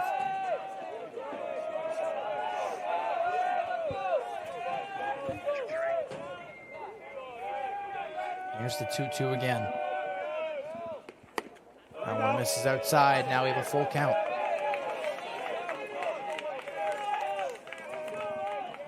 Big pitch here for both teams. Changes the game entirely with a strikeout or with a walk. That one is fisted, and it will bloop into center field for a base hit. Now Callie on board with one away. That's a great play there by Callie just to get the ball in play. Drops right there in between the outfielders and the infielders. And puts the Owls in a decent spot here with only one out. Here's Evan McHugh up to the plate. He's 0 for 4 today, but this would be a perfect time to get his first knock. Pitch will catch the bottom of the zone for a strike.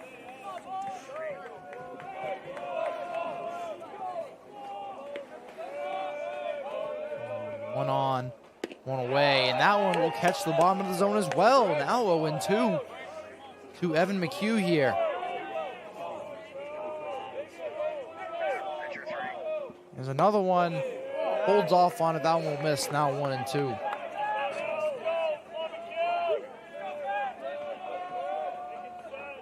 Gray looks the first and now deals. Hopped up towards us and that will be out of play. McHugh stays alive.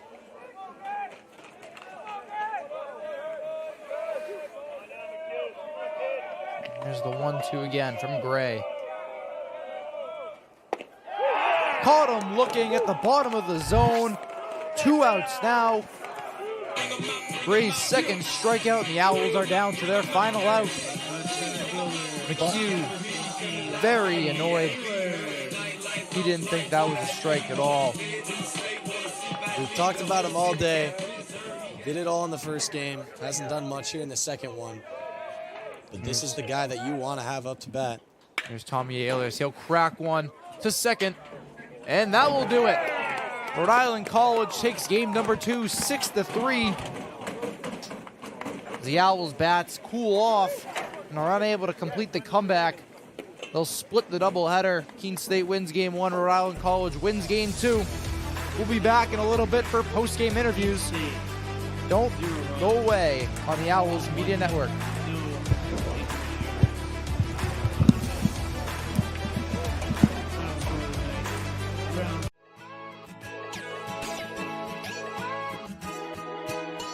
We are Keene State. Here, we believe that everyone is welcome and anything is possible. We're empowering your unique voice. Igniting potential and possibility. Look closer. We are a tight-knit community, an inclusive community, where people can be their true selves. Bring your ability, background, culture, or traditions, whatever makes you you. Because Keene State becomes home from day one. Come find your people and enjoy live music, art, coffee, thrifting, and did we mention the food? And if you're worried about what there is to do on the weekend, just look at this. Everything we do here is about community. Because we're a community of intense learners with extraordinary hearts that raise each other up. We are fueled by each other's successes. Learning outside the classroom as well as in. And we're here to provide the guidance and support you need to succeed. All right, let's get hands-on. In the lab. In the studio. In the pool. On the dance floor. On the stage. The choices are yours, the opportunities are here. Here at Keene State College, we're focused on teaching students the skills for an ever-changing world. I'm ready to tackle problems with industry-ready skills. You'll get a resume that writes itself and a paycheck that earns. Elevated confidence. World-class courage. And we never stop learning. True learning takes collaboration. We explore what drives our passions. Celebrate our individual voices. And spark possibility together. Every single student, every single day. You already have what it takes. Welcome to Keene State.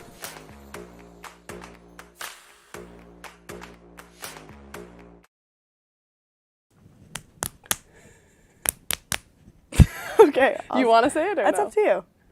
That's why we played rock, paper, scissors. And we're playing what? It's who? We're seeing who knows our teammates better. I can Okay. count you in if you want. Okay. But look at the camera. Don't Okay, I'm ready. Ready? Okay. 3, 2, 1. I'm Molly. And I'm Steph. I thought you were going to say it. I got it. Okay, start over. I'll do it. I'll do everything. All right. You said you were going to say it. We played rock, paper, scissors. Okay, I'm sorry. I'm Molly. And I'm Steph. And we're going to see who knows our teammates better. Okay. Super small, super fast. Grace Christian. Teresa. Yeah. She could probably touch the moon if she tried. She's such Lauren a high- Bender. Yes. Ooh. Hard one.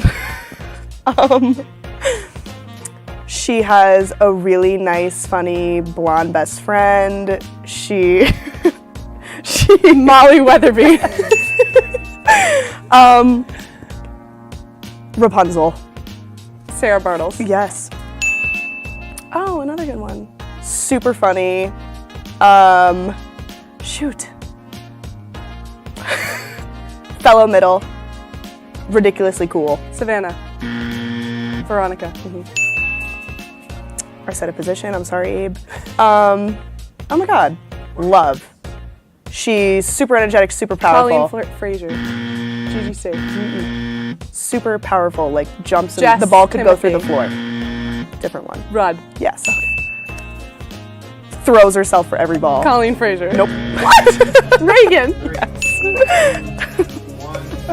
Yes. I said middle. I thought the one about you was funny. It was. I did a good job. Now I need to think of what to say if you get me. I'm scared. Sorry. Oh, we can't say position. No, you can't say position, you can't say number, you can't say anything that's helpful. Wait. Dark hair from far away. Hilarious, has the best jokes out of nowhere. Ainsley. Yes. I'm awesome. I just want to squeeze her cheeks. Grace Christian. Yes. Snooki. Colleen. Has the prettiest roommate in the entire world. Ooh. Has the prettiest roommate. Steph. Stevola. Okay. I have so many ways to describe her. This is hard. I want to beat you. I know, this is hard. One of our other best friends on the team. Did you say? I'm scared I'm gonna pick more than one. Plays 2 sports. Savannah. Yes. Has the best hairstyles. Me. No. Lexi. Yes. Knee brace. Kelsey. Back at the beginning. Victory I didn't know what to say for Gigi because there's so many different things I could say. I'm sure there is. That's the prettiest roommate.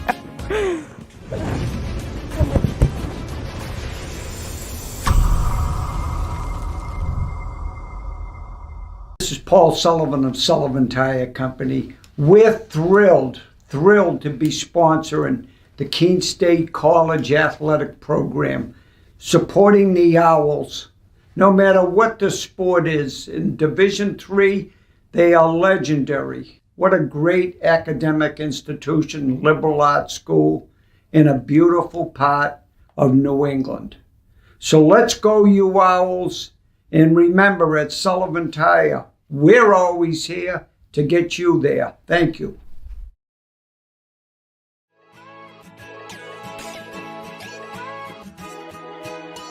We are Keene State. Here, we believe that everyone is welcome and anything is possible. We're empowering your unique voice. Igniting potential and possibility. Look closer. We are a tight-knit community, an inclusive community, where people can be their true selves.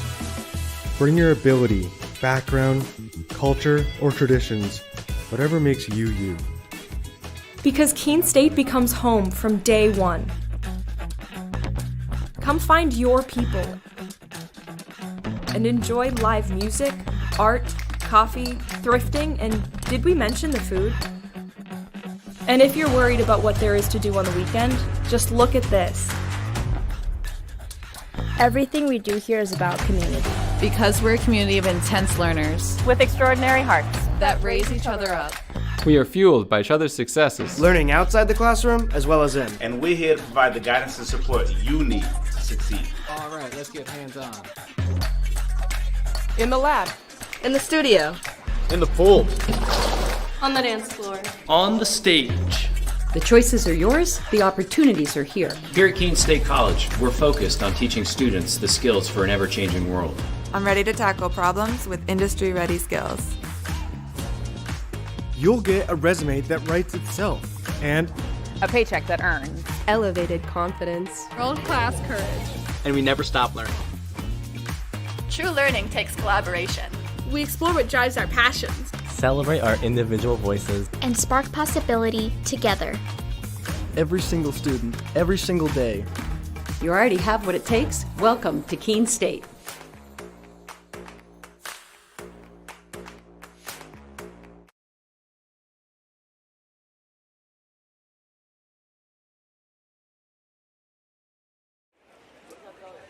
Here we are back at Owls Athletic Complex, here with Evan Callie. Just a couple questions here for you. Big go-ahead hit in the 8th in the first game. What was kind of your mindset going into that game, or going into that at-bat? To be honest, I kind of just had the mindset of putting the ball in play, getting the job done. I mean, going into that bat, I've already had a bunch of I've seen the kid a bunch of times, and I was thinking just put the ball in play and put it and keep taking my regular approach like I did the entire rest of the game. For sure. So what were your thoughts on Yakum's outing today? I mean, he pitched really, really well the first half of the first game. What were kind of your thoughts on that? I mean, I love catching Yak. It's I mean, he makes it really easy, especially like he's so good at like controlling the plate and controlling like the batters, like getting out in front and getting just being the guy. He's got to be one of my favorite pitchers to catch on the team just because it's so easy. For sure. So overall today, I mean, big win in the start to get that first LAC win, but then obviously in the second, not as good. What are your thoughts just at the end of the day here? I mean, we had a young team go. I mean, at the start of this, and it's like we've grown so much, and like we take everything as experience. I mean, the more experience we get, the better we're going to be as a whole team. The first game we played our butts off, and the second game it didn't go our way. So I mean, it sucks. It sucks losing to a good team like Rick is, but I mean, we'll get them next time. For sure. Thank you so much for your time. Thank you. All right, pay attention. Welcome to Fandom 101. We'll cover the tools of the trade from foam fingers in the wave to the super secret wave. How's that for a course description? Lesson 1, your game starts long before the opening whistle, so arrive prepared. 2, if something piques your interest, raise your hand. And 3, work in groups. NCAA championships. Attendance is encouraged. Passion is mandatory. Get your seats today at ncaa.com/tickets. Class dismissed.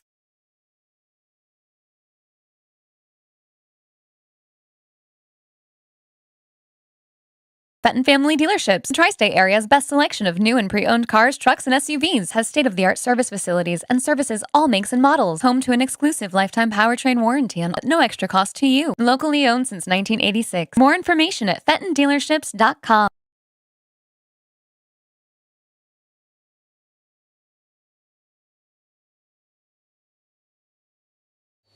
Now, welcome back here. We're here with Coach Blood. And Coach Blood, a split today. What are your overall thoughts on these two games? Yak did a great job in game one, setting the tone, got a ton of weak contact. So he threw very well for us. Obviously got a little interesting at the end, but I thought Floyd bounced back really well and closed the first game out. Second game, I just thought we allowed that kid to just land far too many breaking balls for strikes, and then as the game wore on, he started doing a better job getting out of the zone with the breaking ball as well. So offense didn't get going until far too late in the game. Sure. So in the second game more, how was your pitching, did you guys think? Obviously, a couple tough innings, but then a couple really strong innings as well.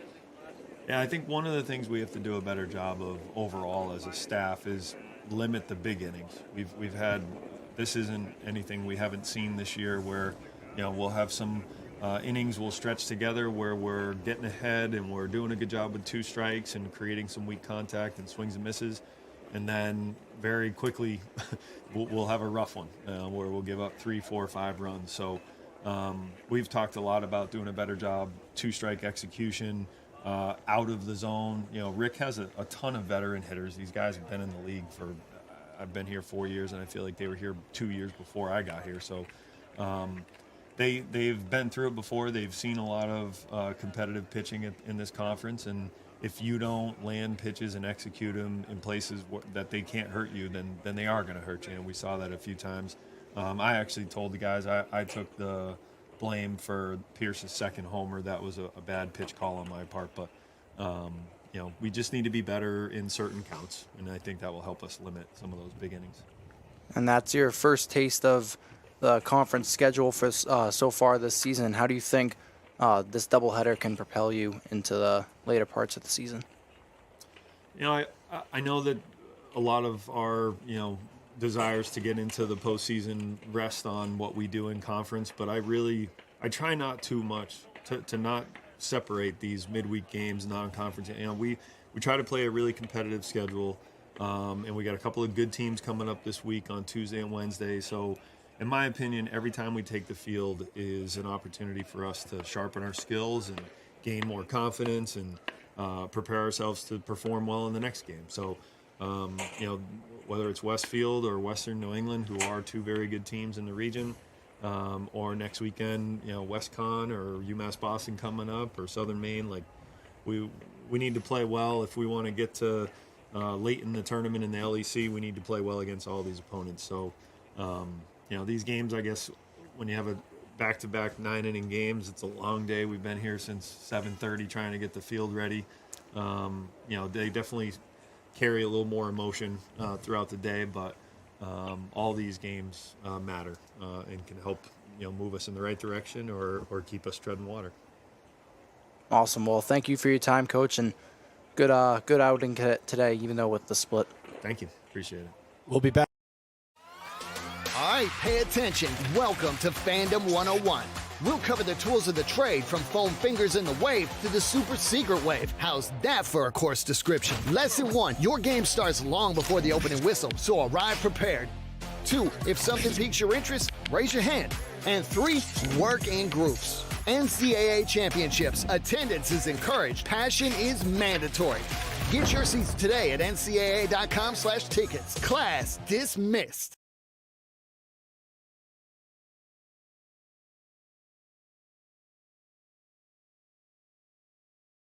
When we put this uniform on, we're preparing to serve our home state of New Hampshire. We serve part-time in our own communities and for our families and friends. In any emergency or disaster, you can count on the soldiers of the New Hampshire Army National Guard to be there.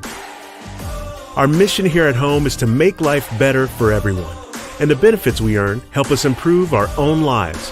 Learn more about part-time service with the New Hampshire Army National Guard at nationalguard.com/nh. Fenton Family Dealerships, Tri-State area's best selection of new and pre-owned cars, trucks, and SUVs, has state-of-the-art service facilities and services all makes and models. Home to an exclusive lifetime powertrain warranty and no extra cost to you. Locally owned since 1986. More information at fentondealerships.com.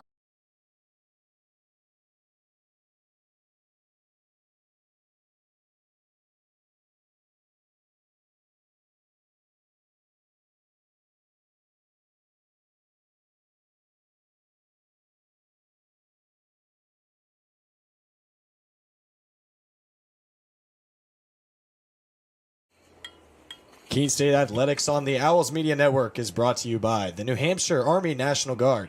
Visit nationalguard.com/nh or call 1-800-GO-GUARD. Also, Nuker Nissan of Keene, your premier new Nissan and used car dealerships near Keene. Discover the Nuker difference. In addition to those two, American Steel Fabricators. Visit AmericanSteelFab.com. Fenton Family Dealerships, the tri-state area's best selection of new and pre-owned cars, trucks, and SUVs, locally owned since 1986. Fieldstone Land Consultants, a professional engineering, land surveying, and environmental service company serving New Hampshire, Massachusetts, Vermont, and Maine. The Melanson Company, commercial and residential roofing since 1932. Engelberth Construction, we build relationships for life. Sullivan Tire, located on Winchester Street in Keene, we are always here to get you there. Noise Volkswagen, we look forward to guiding you on your Volkswagen journey. And by the Best Western Plus Hotel, located at 401 Winchester Street in Keene. Wow.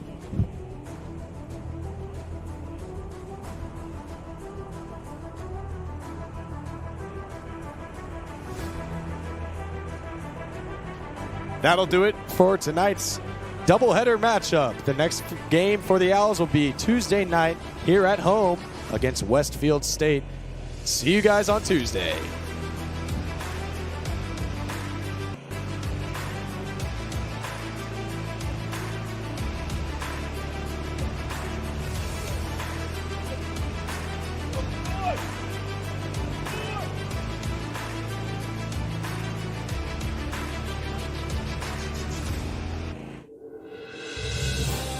You have been watching a Keene State Athletics broadcast on the Owls Media Network. Please tune in to our next broadcast and thank you for watching.